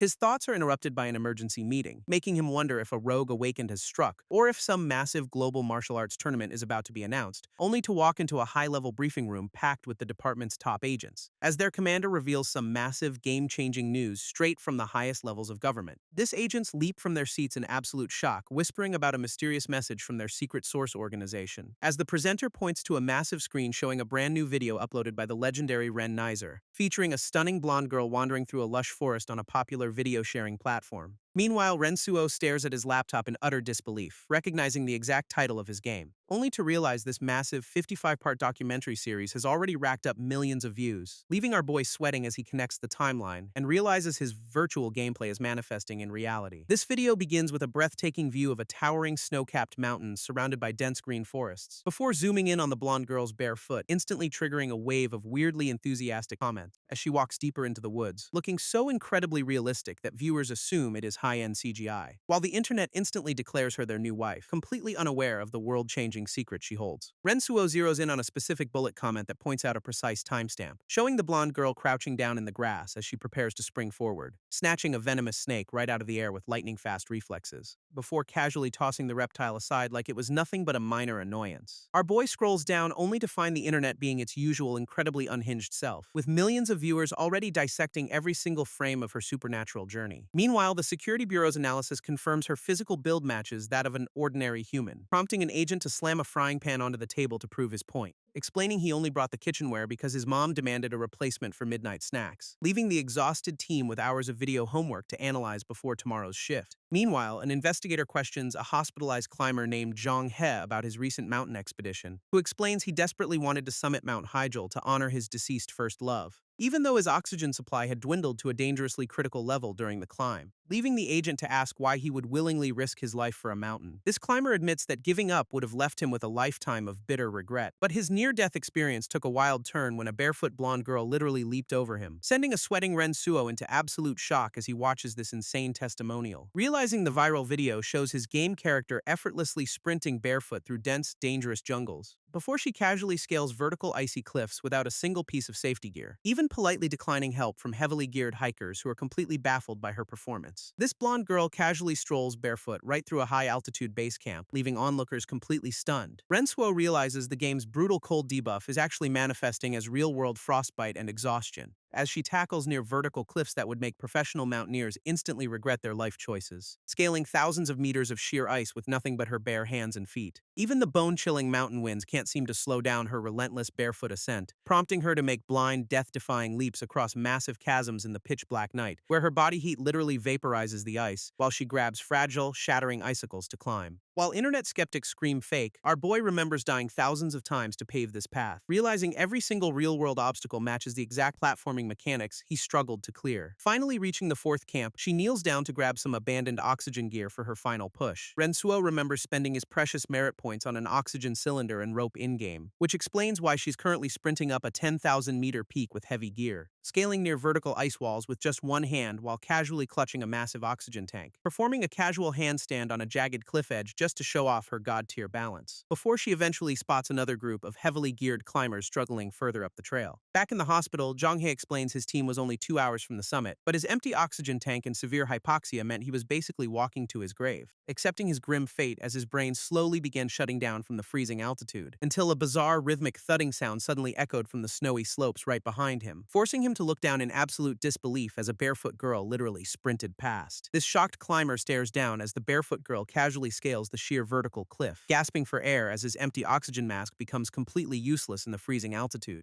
But she immediately steps in and presses a fresh oxygen mask right over his face, quickly securing the heavy blue cylinder to his gear to save his life. Before they can even process their rescue, she turns around and continues her barefoot march, leaving the hospitalized climber to describe her to investigators as an absolute godlike superhuman. Meanwhile, the video's comment section explodes with emotional thank yous from the families of those saved, prompting a sweating Ren Suo to realize his in-game choices literally altered real-world history, especially when the footage shows her lassoing a falling climber and pulling him back single-handedly, allowing the entire team to safely summit the legendary peak by following her path. Exhausted and gasping for breath, the blonde girl finally reaches the absolute peak of the mountain, standing barefoot on the frozen summit of Mount Hyjal at exactly 11:40 in the morning. Having conquered a brutal 10,000-meter peak with zero cold-proof gear, food, or rest, she reaches her dirty, scarred hand toward the sky, her face gaunt from the grueling journey, but a sudden wave of magical healing energy begins to wash over her body, instantly erasing every single scratch and restoring her radiant, healthy appearance in seconds, throwing her arms wide open to embrace the dazzling sunlight as golden particles float around her. Before the stunned mountaineers can even react, she completely dissolves into pure golden light and vanishes. Meanwhile, Rensuo is casually brushing his teeth when his phone suddenly starts buzzing on the sink, prompting our boy to answer only to get immediately roasted by his mom about a blind date. Rensuo stares at his phone in absolute horror as his mom maps out his entire marriage timeline.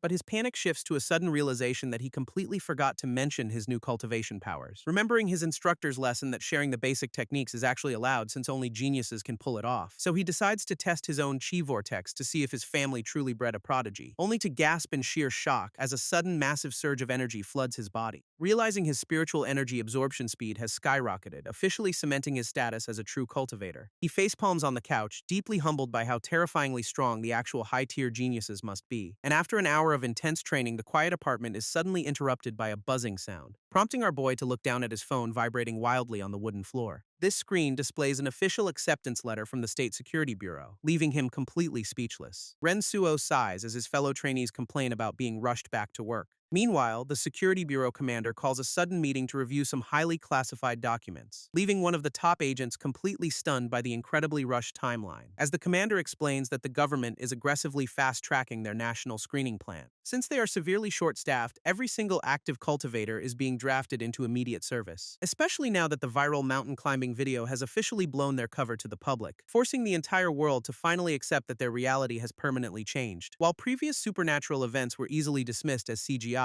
this barefoot girl's 5-day marathon is undeniable, prompting the commander to dismiss the team so they can hunt down these mysterious anomalies. Deeply troubled by the mysterious mastermind who might be pulling the strings behind these godlike entities, Rensuo boots up his console, the vibrant game screen flashing with endless possibilities. He decides to spend his hard-earned key to unlock a mysterious 1-star treasure chest. A brilliant golden light erupts as he obtains a passive skill called Infinite Energy, which explains how the blonde girl survived 5 days on the mountain without food or sleep, proving she is actually just a mortal pushed to the absolute limit by this broken ability. But this god-tier stamina comes with a terrifying catch that literally burns through his lifespan. Our boy calculates the math and realizes using it constantly will cut his life expectancy in half, though he still decides to equip the skill for a quick, harmless test run, instantly blasting through squats, sit-ups, and push-ups without feeling even a single hint of fatigue, before quickly unequipping it to save himself from accidentally aging into a senior citizen. Rensuo instantly collapses to the floor as the sudden wave of exhaustion hits his body, groaning in absolute agony as every single muscle fiber screams in protest from the sudden workout, tempting him to immediately re-equip the cheat skill just to escape this unbearable physical torment.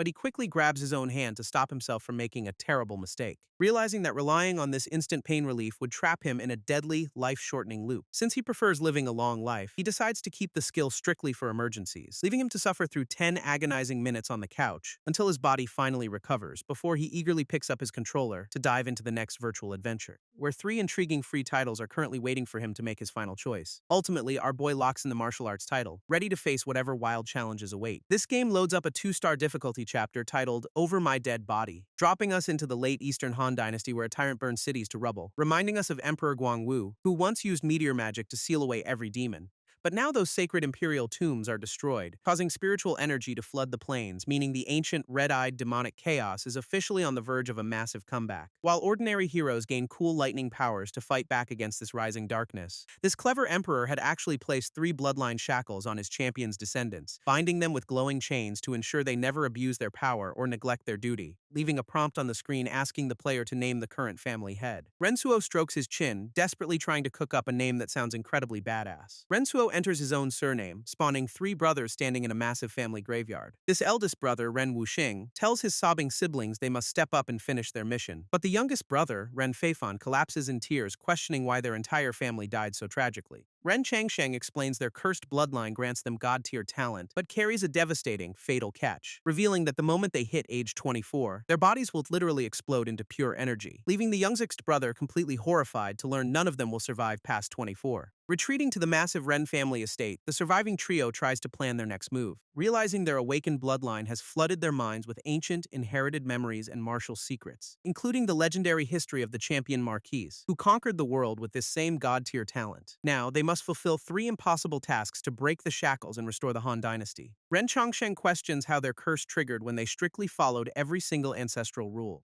but Ren Wuxing calmly suggests the unthinkable, hinting that the royal Han bloodline has already been severed. This shocking revelation leaves the second brother completely frozen in absolute wide-eyed disbelief, as the eldest brother explains the sheer chaos currently tearing the entire empire apart, pointing out that while a puppet emperor still sits on the throne, his true divine bloodline is likely gone, leaving Changsheng to clutch his head in frustration over their ancestors' incredibly flawed survival plan. He groans in sheer disgust at the bizarre, desperate backup plan of mating with magical sprites, but Wuxing points to his temple, reminding him that their cursed bloodline literally forces these primal urges, prompting the clueless youngest brother to raise his hands in total, hilarious confusion about the whole sprite situation, only for Changsheng to explain that any normal partner they sleep with will literally shrivel up and die. Realizing his market crush is officially off-limits, the youngest brother panics as Changsheng confirms the deadly curse, prompting the poor kid to collapse onto the floor, weeping over his forced bachelor lifestyle. But Changsheng quickly clarifies that they can actually find love with powerful, nature-born elemental sprites, which finally gives the crying kid a tiny glimmer of hope for his future family tree, as the second brother offers a warm smile, promising their lineage will absolutely survive. Their ultimate goal is to guard the realm until a new dynasty can permanently seal the spiritual veins, though Changsheng warns that their future descendants will probably grow to absolutely despise the eldest brother. Yet Wuxing willingly accepts the hatred, driven by the ancient inherited will of the legendary champion Marquise, vowing that their descendants will step over their dead bodies to completely cleanse the world of demons, leaving the tragic souls of their lineage to carry this heavy, glorious burden across the ages. Ren Chongsheng suggests they focus on cultivations first, since the outside world is currently in total chaos. Back in reality, Ren Suo grips his controller as the long-winded story cutscenes finally end and gameplay officially begins. Facing a menu with 3 action points, our boy decides to dump every single point into attack training, prompting Changsheng to declare that all 3 brothers will spend the autumn mastering deadly offensive spells, and by winter the trio successfully unlocks a brand new arsenal of elemental fire, sword, and spear techniques.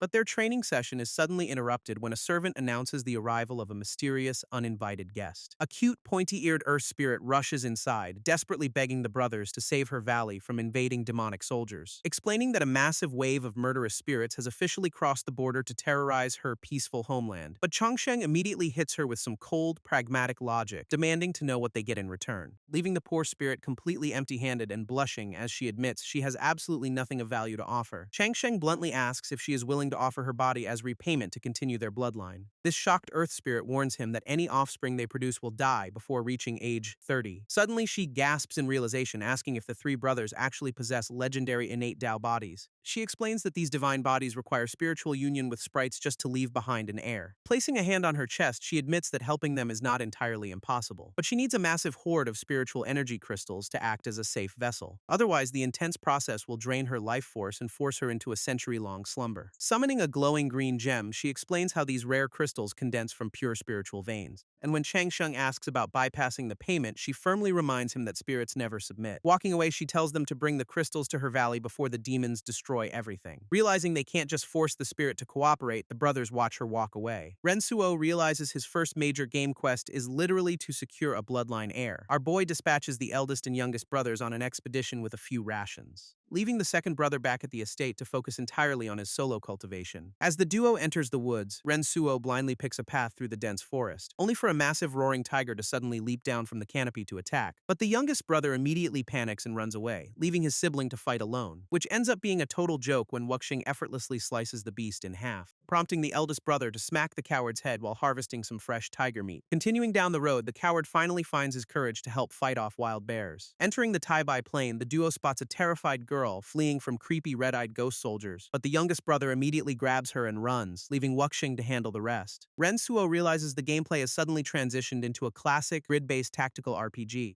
allowing him to easily kite the slow-moving enemies with flawless hit-and-run tactics. After looting the fallen soldiers, the coward introduces the rescued girl as his old market crush, Xiao Cui. They quickly travel to her village, easily wiping out every single demonic invader in sight, with the youngest brother actually proving surprisingly useful by sweeping through enemies with his spear, before begging Wuxing to let the homeless girl live with them back at their estate. Upon returning home, they find the second brother welcoming three wealthy ladies seeking temporary asylum, which perfectly solves their financial crisis while giving them plenty of resources to expand their household. Back at the estate, the second brother questions why they are letting random outsiders move in, but the eldest brother explains they need a massive network of eyes to gather intelligence, pointing out that taking in refugees is the only way to expand their family's influence, which inspires the second brother to suggest they seize political control to speed things up. But the ancient imperial shackles instantly tighten around his neck, slamming him to the floor, proving that meddling in mortal politics is still a strictly forbidden zone for their bloodline. Brushing off the pain, he suggests they farm spirit crystals by slaughtering demons at Hulao Pass, and by winter, their estate grows to 28 villagers who boost their overall cultivation speed, even triggering a lucky event where a helpful villager brings them a massive spirit crystal, until a brutal defeat at Hulao Pass leaves the youngest brother with a permanently shortened lifespan. Ren Chongsheng explains their bloodline's emergency survival spell, which saves them but permanently drains their precious lifespan. Fortunately, the brothers successfully gather over 300 spirit crystals to finally pay off the Earth Spirit, leaving Rensuo to choose which brother gets to initiate the spiritual communion first, and our boy locks in the eldest brother who prepares for the fateful ritual with the spirit. Back in his room, Rensuo leans forward in absolute anticipation, expecting some wild, uncensored cutscene, only to get completely flashbanged by a blinding white screen that leaves him clutching his eyes. Since the ritual takes 3 whole months, the second brother steps up to run the estate, and by spring, the eldest brother returns looking incredibly pale while cradling their brand new family heir. While Wuxing explains the process completely drained his vital essence, Rensuo grumbles about the missing naming prompt, only for the game's AI to auto-name the baby girl Ren Xiaobai, proving its naming talent is utterly terrible. Checking the updated family tree, our boy realizes he must keep this lineage alive until 266 AD.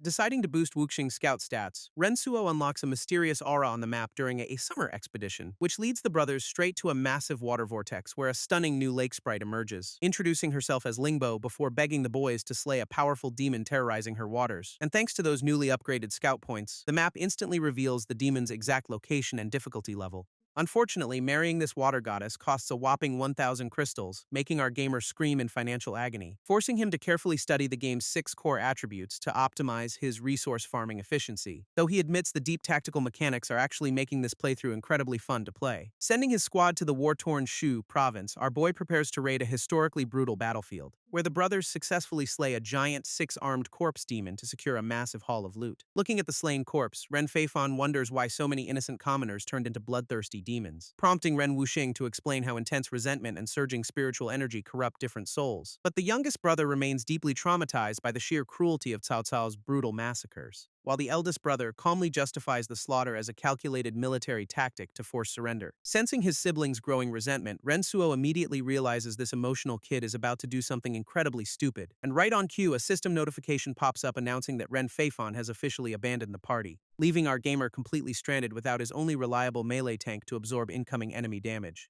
By the late spring of 194, the estate continues to run smoothly despite their missing sibling, until a familiar voice suddenly echoes from the courtyard, drawing the brothers' immediate attention. As a weary, heavily exhausted Ren Feifan sheepishly walks back through the gates to announce his return, Chang Sheng gasps in absolute horror, staring at his youngest brother's suddenly white hair and withered appearance. Feifan weakly explains his failed assassination attempts on Cao Cao, where his body mysteriously froze up every single time. Changsheng explains that rebelling against the Empire's destiny triggers their bloodline curse, rapidly draining their precious lifespan. Clutching his head, the traumatized kid admits he just couldn't ignore the horrific nightmares of the slaughtered victims. Back in the real world, Rensuo stares at the screen in absolute, jaw-dropping disbelief, realizing he must force the dying teen to mate with the lake spirit to secure his lineage. By late summer, a rapidly aging Feifan cradles his newborn daughter, naming her Ren Buhui, before collapsing onto the floor to deliver a dramatic, tear-filled apology to his grieving brothers. This brothers share one final, heartbreaking embrace as the youngest sibling slowly fades away, leaving Rensuo screaming in pure gamer rage because he forgot to save his progress. Staring at the screen in horror, Rensuo realizes this brutal game lacks a manual save option, and a quick glance at the family history reveals a depressing cycle of premature deaths and tragedy, leaving our stressed gamer to admit that his current save file is basically a lost cause, especially since the game rules restrict combat to teenagers, forcing him to send young Buhui to grind alone, only for the poor girl to get instantly obliterated by overpowered demons she couldn't possibly escape, which leaves the entire Ren lineage hanging by a thread with only 2 underleveled survivors remaining, guaranteeing a swift game over unless he can somehow optimize their cultivation before the demons take over. Fortunately, he discovers that mating with top-tier elemental sprites can grant their offspring massive stat boosts, while the second method allows dying parents to pass down their hard-earned attributes to the next generation. But they must act fast because the demon armies are actively hunting down and slaughtering the local spirits. Rensuo realizes that demon outbreaks perfectly align with massive historical tragedies from the Three Kingdoms era, meaning upcoming historical battles will inevitably trigger massive floods and displace countless innocent refugees, while devastating locust plagues and brutal snowstorms will constantly ravage the land in between major conflicts,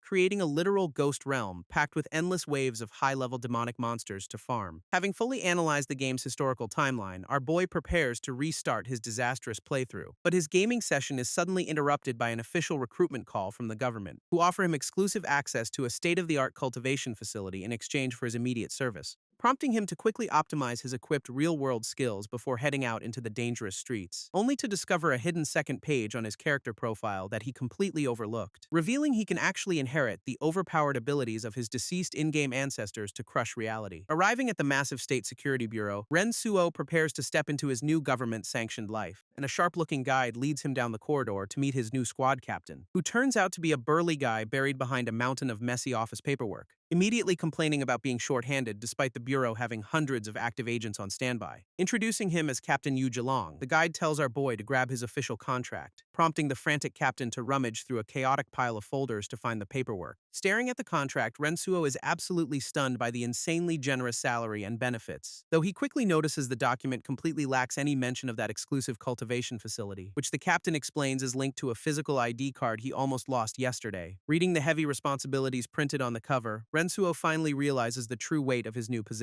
Patting his shoulder, Captain Yu Zilong warns Rensuo that joining Team 3 is no walk in the park. Our boy asks why he was chosen, only to learn a chi vortex is the bare minimum, and adds that the rest of the team is currently out hunting for a mysterious goddess. A search triggered by a viral video where this goddess spoke with a distinct local accent, before pointing out Rensuo's new desk and telling him to prepare for his first shift. But their conversation is suddenly interrupted when the guide escorts another new recruit into the office, prompting Rensuo to instantly freeze in shock as he recognizes the familiar face, revealing it is none other than his acquaintance, who cheerfully greets him as a new colleague, though the captain quickly cuts the reunion short by announcing an immediate entry test for both, grabbing their shoulders with a grin that promises their first day is about to get incredibly painful. Instantly, Rensuo feels half his body go completely numb under the captain's crushing grip, but the captain suddenly lets go, praising both rookies for successfully resisting his sneak attack, realizing that he was forced to activate his cloak ability just to survive the test. Dismissing them for now, the captain tells the duo to grab their official tactical uniforms first, though his own hands are secretly trembling from how surprising tough these new recruits actually are. Walking down the hallway, our boy quietly celebrates equipping his defensive spell cloak before arriving today, while the pink-haired girl immediately complains about the vastly different styles of their issued gear. Coughing awkwardly, the captain explains they recently redesigned the uniforms to appeal to their younger agents, prompting the excited girl to instantly envision herself posing like a high-fashion model on duty. until the captain reveals the vest's main purpose is just to keep them from getting stripped naked. This captain explains that failing to control the spiritual cloak will literally shred their civilian clothes. Luckily, these high-tech tactical uniforms are specially designed to sync with their energy and stay intact. Fast forward 1 week, and the duo is deployed to a local school for national screening duty, where Rensuo's partner warns him to stop slacking off before they get a permanent penalty. But a sudden violent stomachache conveniently forces the guy to abandon his post immediately, leaving our boy alone to secretly study historical texts for clues about his game's timeline. He originally hoped to partner with the pink-haired girl to swipe some valuable keys from her, though a quick scroll through their group chat reveals she is busy posting highly questionable content, baiting unsuspecting users with spicy photos only to jump scare them with a terrifying ghost video, confirming his suspicion that working with this chaotic menace would eventually get him killed. Standing on the sidelines, Rensuo watches the students line up for their mandatory medical checkups, but a sudden commotion breaks out as a panicked student refuses to get his blood drawn, prompting our boy to step in while a terrified teacher tries to calm the frantic kid, ignoring the teacher's warnings as he calmly approaches the boy to handle the situation himself, only for the student to suddenly unleash a violent swirl of awakened wind energy. But Rensuo lunges forward with lightning speed, grabbing the kid's wrists before he can attack, instantly activating his spell-lock ability to completely neutralize the boy's dangerous wind blades, leaving the powerless kid kneeling on the grass, utterly shocked that his newly awakened abilities vanished. Reassuring the worried teacher, our boy explains the kid is just temporarily drained of his strength, right as his slacking partner finally returns from the bathroom to call in the cleanup crew. Nursing a bandaged hand, Rensuo happily celebrates securing a sweet 3-day vacation from his captain, which means our boy can finally pull a glorious, uninterrupted all-nighter on his favorite game, having already burned through 36 different save files just to test the game's randomized mechanics, eventually discovering how equipping his real-world skills directly boosts his in-game family head stats, especially since equipping infinite energy grants him extra action points to speed up his seasonal cultivation, allowing the family head to cultivate twice as fast while automatically passing the skill down to heirs,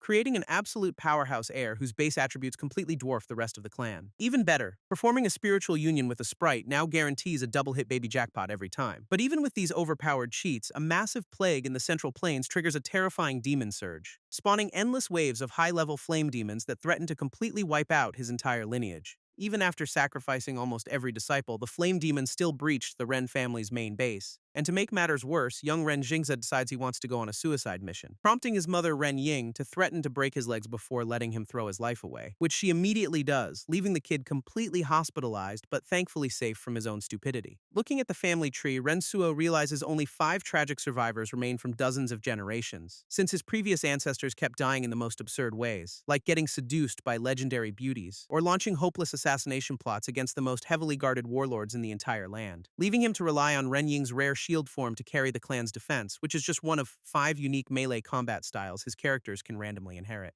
Alongside 3 ranged forms, though he finds the shield, martial arts, and bow forms the most promising. Ren Ying leads her specialized squad of 3 elite cultivators to Yiling to hunt down the flame demons. But along the way, Ren Luoyang spots a squad of Imperial soldiers fleeing from terrifying plague corpses, prompting a quick debate on whether to let them die, betray them, or just slay the monsters, which makes Ren Suo choose the combat option solely to farm some easy experience points. Instantly, Ren Ying leaps off the cliff with her massive shield, leaving the fleeing soldiers utterly dumbfounded, and the trio unleashes a coordinated assault that absolutely shreds the undead horde in seconds, especially since Ren Ying activates her ultimate stance to boost stats and forcibly draw all enemy aggro, triggering a massive explosion of crystalline energy that completely freezes the surrounding monsters in their tracks, proving her overpowered shield form literally reduces all incoming damage to 0 as long as she defends, allowing her teammates to easily sweep up the remaining demons and secure a flawless victory. This rescued noble introduces himself as Cao Ji, the Prince of Yi, expressing deep gratitude, and he immediately recognizes his saviors as members of the legendary demon-slaying Ren family, praising their noble reputation for refusing royal summons and shunning mere fame and fortune. Watching this unfold, Rensuo gets highly suspicious that this prince is trying to charm his way into their family, but the prince simply offers a rare jade pendant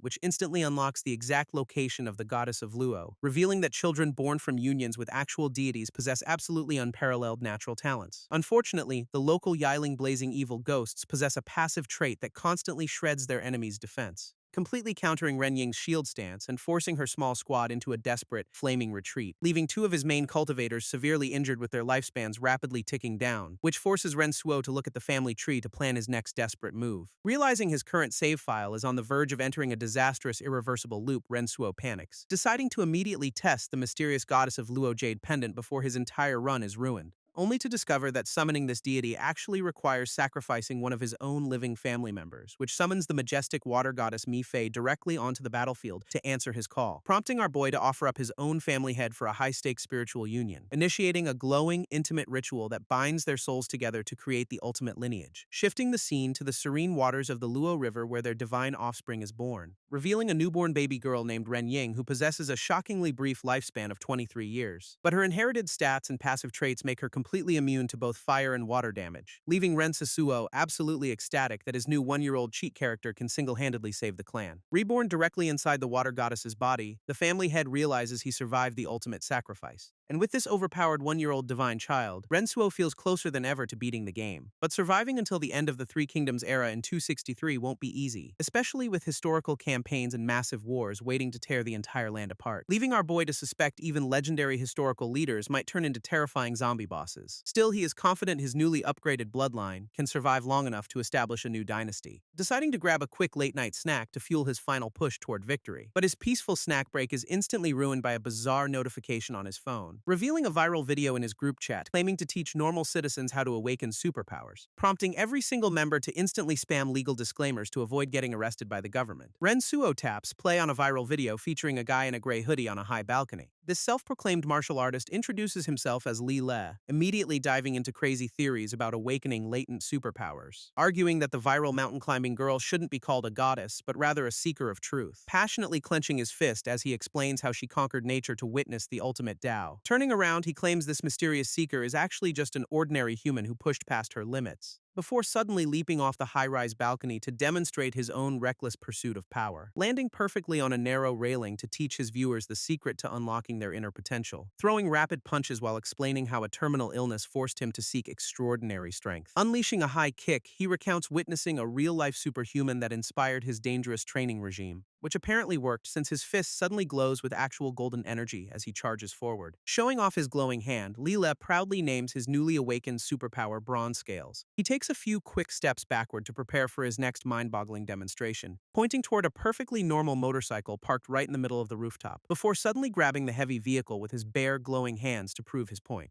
And with one effortless flex, he completely shatters the entire machine into a million flying pieces. Sitting amidst the wreckage, he explains how this power even cured his terminal illness, claiming that anyone can awaken by pushing themselves to the absolute brink of death, ending his wild broadcast with a deep bow of gratitude to the legendary Ren Nizer. Meanwhile, Rensuo sits in a crowded restaurant while everyone around him frantically shares the viral clip, which inevitably drags the entire situation straight to the high security offices of the State Security Bureau. Rensuo's partner asks if he wants to escort the newly awakened Wind Kid home, explaining he just wants to observe an awakened up close since the poor kid's family recently passed, earning some quick praise from his partner who clearly respects his seemingly noble intentions. Soon, their tactical van pulls up to the heavily guarded South China Medical University Hospital, where armed security guards immediately block their path and demand to see their official clearance, forcing the duo to flash their high-level badges and undergo a strict iris scan just to enter, which instantly makes Rensuo feel a bizarre, suffocating pressure the moment they step inside. Turns out this facility is specifically designed to actively drain and dissipate spiritual energy, acting like a high-tech chokehold that makes cultivators feel like they are running out of oxygen. Shaking off the discomfort, they approach the front desk to ask about their young wind user. A sympathetic female doctor leads the bandaged wind kid out, begging our duo to treat him gently. But the moment the kid spots Rensuo, he instantly recognizes his 3 days ego captor, bracing for a fight before our boy calmly explains they are just escorting him home. A simple word that instantly triggers a wave of raw, heartbreaking emotion in the kid, since his family is gone, leaving him sobbing in the back seat of their tactical vehicle, prompting Rensuo to turn around and casually offer a quick, hypnotic distraction to calm him down, instantly putting the stressed kid to sleep and earning some major respect from his driving partner. Arriving at the Countermeasures Bureau, they are greeted by agents who have been waiting upstairs, where a local agent named Li Shuanghe steps forward to introduce their high-ranking colleagues, leading them right to Captain Yao Fei, whose stunning presence instantly triggers our boy's familiar heart-throbbing sensation. Captain Yao Fei stands tall, looking like an absolute boss while radiating a seriously intense aura, which instantly alerts Rensuo's cheat system that she is a highly valuable, top-tier key, prompting his partner to tease him for staring, offering to share some questionable websites later. Meanwhile, Yao Fei asks young Wen Junji if he is truly ready to face his parents' crime scene, and the traumatized kid tearfully insists on seeing it, swearing to get absolute revenge on the culprits. He pushes the door open to reveal a chaotic living living room covered in terrifying dark bloodstains, leading to a bedroom where massive claw marks and pools of dried blood paint a grim picture, showing that whatever attacked this home possessed incredibly sharp metallic claws that shredded the steel refrigerator. Looking at the wreckage, the agents confirm this brutal assault was indeed the work of vicious demons, as his partner hands over a classified file detailing 20 other identical, unsolved demon attacks. Staring at his phone, Rensuo instantly recognizes the demon as a starving ghost from his game. Back in his rented apartment, our boy finally grinds his way to the game's final battle, knowing that surviving the chaotic year of 263 means defeating the legendary remnants of Shu Han. This highly intelligent ghost army marches straight toward the Ren family village with absolute genocidal intent, planning to forge an eternal age of prosperity by wiping out our boy's entire lineage, forcing the outnumbered Ren family warriors to stand their ground and fight to the absolute death. But the enemy generals immediately activate massive battlefield buffs to completely tilt the scales, instantly slashing the Ren family's overall combat power down to a measly 70%.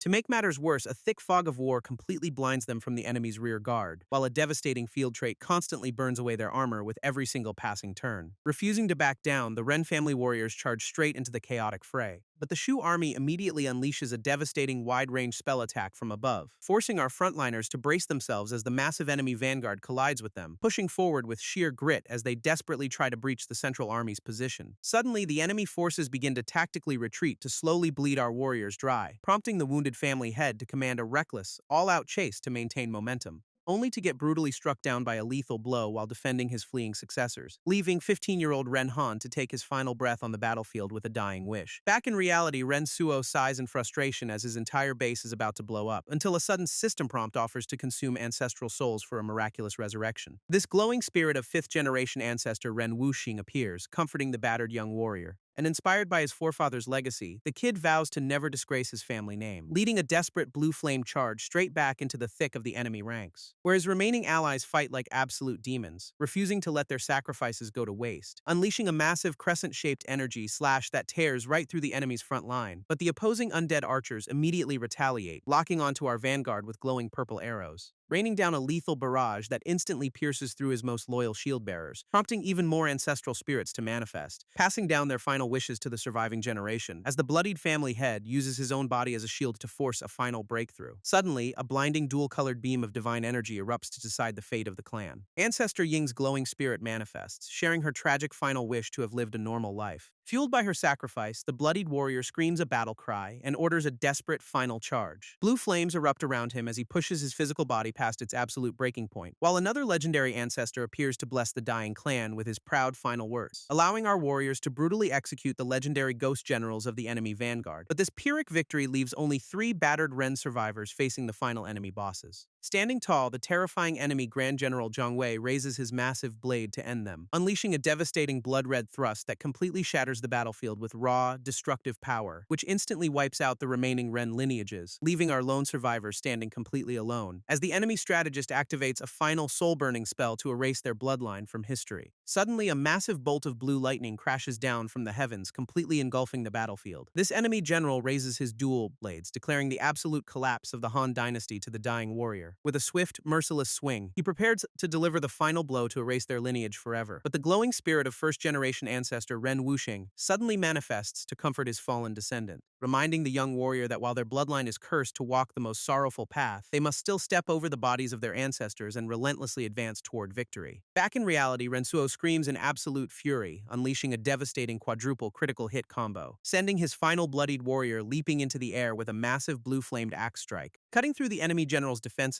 with a glorious screen-shattering slash of pure ancestral power, which finally purifies the heroic spirits of Shu Han and secures a hard-fought, legendary victory. In 266 AD, the 6th-generation family head Ren Han enters the deep palace of Luoyang, where the Jin dynasty ruthlessly plunders the world's cultivation methods to consolidate imperial power. Knowing his time is short, Ren Han passes down the legendary Chixiao token to his young successors, before his spirit joins the ancestors, unlocking a massive game achievement for our boy Ren Suo, who scores a fairly excellent rating and bags a sweet pile of 36 merit points. Stretching his arms, Ren Suo realizes this is the absolute best result he can achieve for now, but his relaxation is cut short when a brand new seasonal sale event pops up on his screen, featuring a high-stakes puzzle game where players act as a grim reaper to eliminate targets, alongside a brutal action RPG about an amnesiac mutant tearing through monsters in a ruined Manhattan, and a chaotic rescue game that promises a massive payout of 150 merit points. Rensuo agonizes over his choices, realizing he absolutely must buy a new game to pass the time. This next morning, his partner knocks on the car window to wake our sleepy hero up. Stepping out, they run into the pink-haired agent and her partner arriving at the exact same location. She explains they're investigating a case where multiple school kids mysteriously vanished near this creepy construction site. Meanwhile, Rensuo's partner reveals their own case involves night shift construction workers suddenly dropping dead on site. Looking up at the tower's unfinished building, they realize both investigations point to the exact same spot. They spend hours searching the dark, skeletal structure, but find absolutely nothing out of the ordinary. Suddenly, just as they decide to call it a night, a terrifying purple mist erupts from above, prompting the entire squad to instantly agree that frontal combat is definitely not in their job description, so they floor the gas pedal, drifting their tactical vehicles away in pure, unadulterated panic. Just as Rensuo clocks out, the pink-haired agent invites him to cultivate at the clubhouse tonight. Our boy is completely out of the loop, prompting her to roast his terrible WeChat habits. So they agree to meet up later and decide to grab a quick dinner first, pulling up to a hilarious knockoff fast food joint that looks suspiciously like a historical KFC. As they eat, she notices his stressed face and asks why he looks so deeply troubled, prompting Rensuo to admit he is suffering from a severe, day-long gaming choice paralysis. She casually sips her drink, offering to help him out with up to 500 yuan, explaining that her entire friendship tier system is strictly based on how much cash she can lose, which makes our boy laugh as he asks how much his driving partner is actually worth.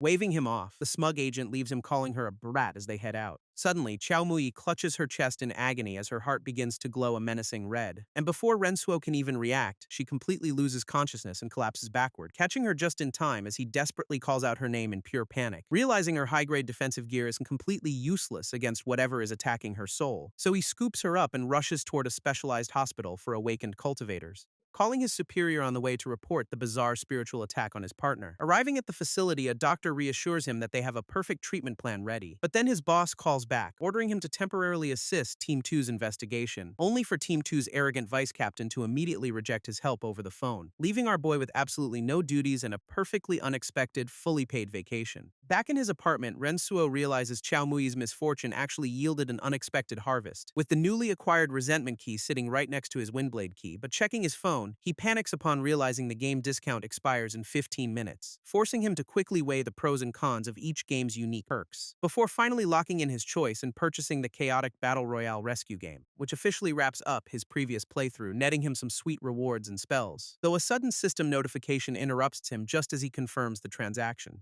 Opening the message, he discovers he has officially leveled up to a level 2 player, unlocking 3 incredibly tempting privileges that could seriously boost his future resource gathering, leaving our boy to carefully calculate which option will yield the absolute highest returns. After some quick math, Rensuo realizes a 50% discount privilege is the ultimate way to stretch his merit points, and with his decision locked in, he prepares to claim his hard-earned clear rewards, only to find his 2-star treasure chest locked tight because he lacks the proper key. Fortunately, the system reveals a handy synthesis formula that lets him combine lower-tier keys into higher-tier ones, prompting our boy to jokingly calculate that he only needs a casual 300,000 keys for a max-level upgrade. Deciding to start small, he initiates a basic synthesis using his 2 available 1-star keys, successfully forging a shiny 2-star Windblade key to finally pop open that stubborn treasure chest, which rewards him with a legendary jade pendant that grants him the incredible ability to breathe underwater. Next up is the exclusive Fortify Heart spell, a life-saving technique designed to stabilize dying targets, leaving Rensuo deeply touched by the tragic lore behind the spell as he wraps up his gaming session. We transition to the sleek, high-tech corridors of the Xuan Nation's elite scientific research institute, where a spiky-haired researcher excitedly greets a purple-haired man being wheeled down the hallway. But the sickly teacher just coughs, wondering why his student is slacking off instead of working, prompting the researcher to proudly introduce his subordinate, who recently achieved a second-turn breakthrough, though the wheelchair-bound master casually downplays his own incredible sensory abilities as a mere cripple's trick, before bidding them farewell and letting his assistant wheel him back into the facility's depths. Confused, the subordinate asks why they show so much respect to someone who seems so fragile, only for his boss to drop a massive truth bomb about the wheelchair-bound man's true identity, explaining that his power is so overwhelmingly massive that ordinary people cannot even sense his presence, since the entire modern cultivation system was literally designed using this frail teacher as the template.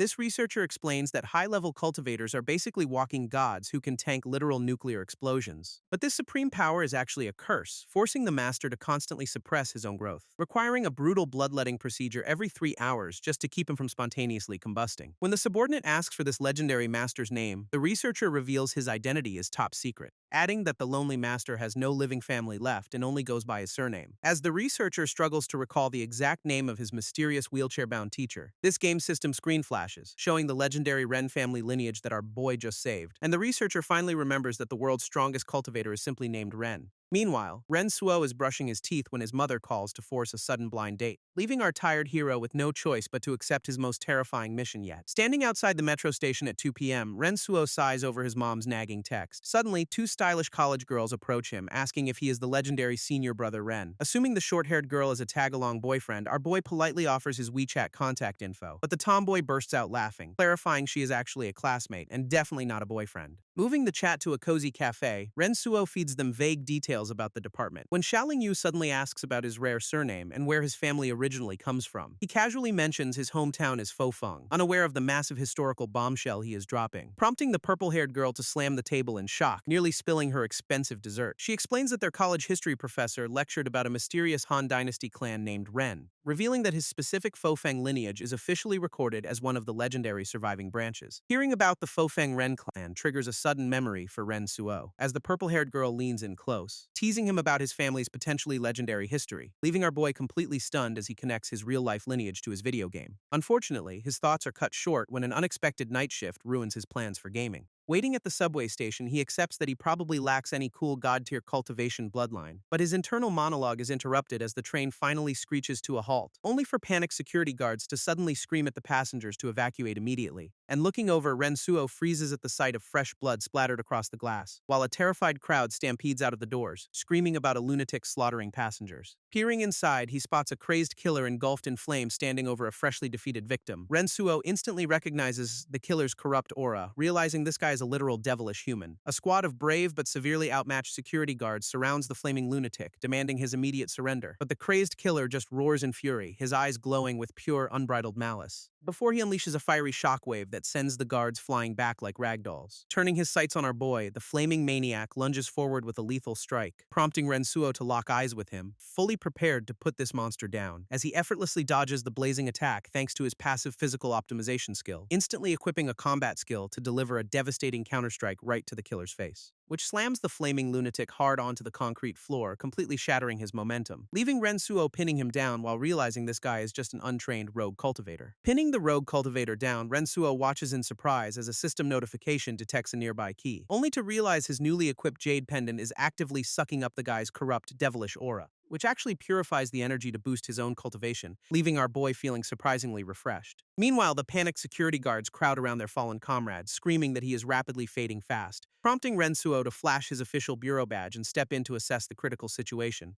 realizing the poor man is coughing up blood and definitely won't survive the wait for an ambulance. Fortunately, he immediately equips his brand new Fortify Heart spell to stabilize the dying guard's chest, which works like an absolute charm, instantly bringing the grateful officer back from the brink of death. Before our boy calls the bureau to report the rogue cultivator's sudden fiery subway rampage, and finally heads back to the State Security Bureau headquarters to wrap up his chaotic day. Entering the office, Ren Suo finds Yu Kwang-tu working late and muttering about ancient family descendants. This tired boss sighs and invites him to sit, complaining about the endless pile of work, while our boy's mind drifts back to the stunning high-level agent Yao Fei, realizing that both she and his boss would probably yield some incredibly valuable 2-star keys. Suddenly, Yu Kwang-tu asks if he is awakened, noting the saved guard's miraculous recovery, prompting Ren Suo to casually take full credit for the life-saving miracle, explaining his fake ability to keep dying people alive, which scores him a sweet monthly subsidy. Impressed by this rare support skill, the boss orders him to remain standby for an upcoming mission. Dismissed at last, our boy happily heads home, eager to dive straight back into his video games. But a sudden phone call from his excited little sister completely derails his peaceful plans. She explains that during a mountain hike, she and her roommate spotted a grotesque, disemboweled monster, which was quickly beaten down by a squad of mysterious, vest-wearing agents using only their bare hands. But the girls' sneaky attempt to record the wild brawl on their phones immediately got them busted, resulting in a half-day interrogation at a government facility before their precious footage was permanently deleted. While recovering from the ordeal over lunch, they noticed that the legendary game uploader posted a brand new video, featuring a historical character named Ren Ying who looks suspiciously identical to his excited little sister, prompting her to tease him about cosplay while Rensuo realizes the game is mirroring his real life. And with his curiosity fully piqued, he finally boots up the chaotic Battle Royale rescue game. This cinematic intro begins, depicting a brutal prehistoric era where ancient humans fought wild beasts for survival, though a select few possessed the mystical power to perform sacred dances that could heal the dying. This cinematic continues, showing how ancient healers used mystical green energy to mend broken bones, while later eras saw medieval alchemists brewing glowing potions to patch up heavily armored knights, and holy priestesses channeling divine light to cure the sick and gather loyal followers, proving that as civilization advanced, the tools of the trade evolved into bizarre, mystical artifacts, including a legendary archer who literally shoots glowing arrows of pure health directly at people, not to mention a sword-wielding maiden whose slashes somehow cure diseases instead of slicing limbs. This bizarre history lesson wraps up by revealing that these healers have always watched over humanity, prompting Rensuo to skip the expensive custom avatars and pick the default chubby character, Zhao Zili, before eagerly hitting the start button to officially launch his first trial in this crazy game, only to find his new avatar standing alone amidst a freezing, desolate mountain of solid ice. Looking around the snowy peak, Rensuo realizes he is surrounded by a massive crowd of chubby people, when a giant blue-haired deity suddenly manifests in the sky to announce a divine trial, promising that while they compete for supreme priesthood, absolutely no one will suffer any actual harm. This system then reveals the battlefield is a freezing snowfield where a raging blizzard heavily impairs their vision, tasking these 100 players with using modified healing tools to treat each other and stand out, which is a pretty wild setup considering every single participant starts the game with terrible health. Fortunately, a divine healing curtain will periodically shrink the map, forcing everyone to move while granting temporary flight, while giving them a basic touch healing ability to ensure they can empathize with their patient's suffering. Hearing that there are zero real-world stakes, the players instantly relax and start checking their holographic menus, only for Rensuo to realize that having a depleted red health bar actually makes them incredibly energetic. Rensuo stares in disbelief at the game screen, realizing that getting fully healed actually means instant elimination, and looking at the snowy map, he decides to land far away from the chaotic crowd. But as his chubby avatar freefalls from the sky, a massive blue dragon glides majestically above him, only for our boy to realize another player is diving toward the exact same snowy outpost. Suddenly, massive white wings sprout from their backs, slowing their descent in the most ridiculous way possible, prompting Rensuo to hit the ground running, while the other player desperately chases after him. But our boy ignores his cries for peace, quickly spotting a high-tech healing rifle sitting on a crate, leaving the chubby pursuer to catch his breath, completely unaware that his target is now fully armed, as he flashes a creepy, desperate smile and asks why our boy had to run away. Unfortunately for him, Rensuo immediately fires a green beam of pure healing energy right into his chest. This terrified player raises his hands, desperately begging for mercy because they share the same nationality. But our boy pulls the trigger anyway, instantly securing first blood with a blast of pure healing energy, which hilariously transforms the chubby victim into a shredded winged model floating peacefully up to heaven. Eager to keep this momentum going, Zhao Zili loots the area until he is absolutely filthy rich with high-tier gear, while the map's healing boundaries begin to shrink, forcing the remaining players closer together. Suddenly, a majestic angel glides across the sky, dropping valuable supply crates onto the frozen wasteland below, allowing our boy to easily snatch a legendary sniper rifle and a fluffy, whitey suit, before he hijacks a reindeer sleigh to hunt down enemies riding polar bears through the snow. Peering through his high-powered scope, he spots a winged warrior celebrating her latest successful elimination, prompting him to blend into the snowbanks, waiting patiently for the final 10 players to destroy themselves. Suddenly, a barrage of glowing green healing projectiles rains down on a player hiding in a ghillie suit, leaving the poor guy completely panicked as the unwanted healing energy rapidly fills his health bar, which instantly eliminates him by turning him into a majestic angel floating peacefully up to heaven. Back in reality, Rensuo grinds his teeth in pure frustration over losing to a cheap sneak attack, but his gaming rage is instantly interrupted by a sudden text message buzzing on his phone. Turns out his boss wants the entire team to watch a popular fantasy show for official research. And checking the app, our boy is shocked to see how many episodes have already dropped, especially since the cast features the exact same historical figures he controlled in his previous game. This realization hits him hard, confirming that his completed game has literally rewritten real-world history once again, as he contemplates the bizarre connection between his virtual victories and the actual timeline.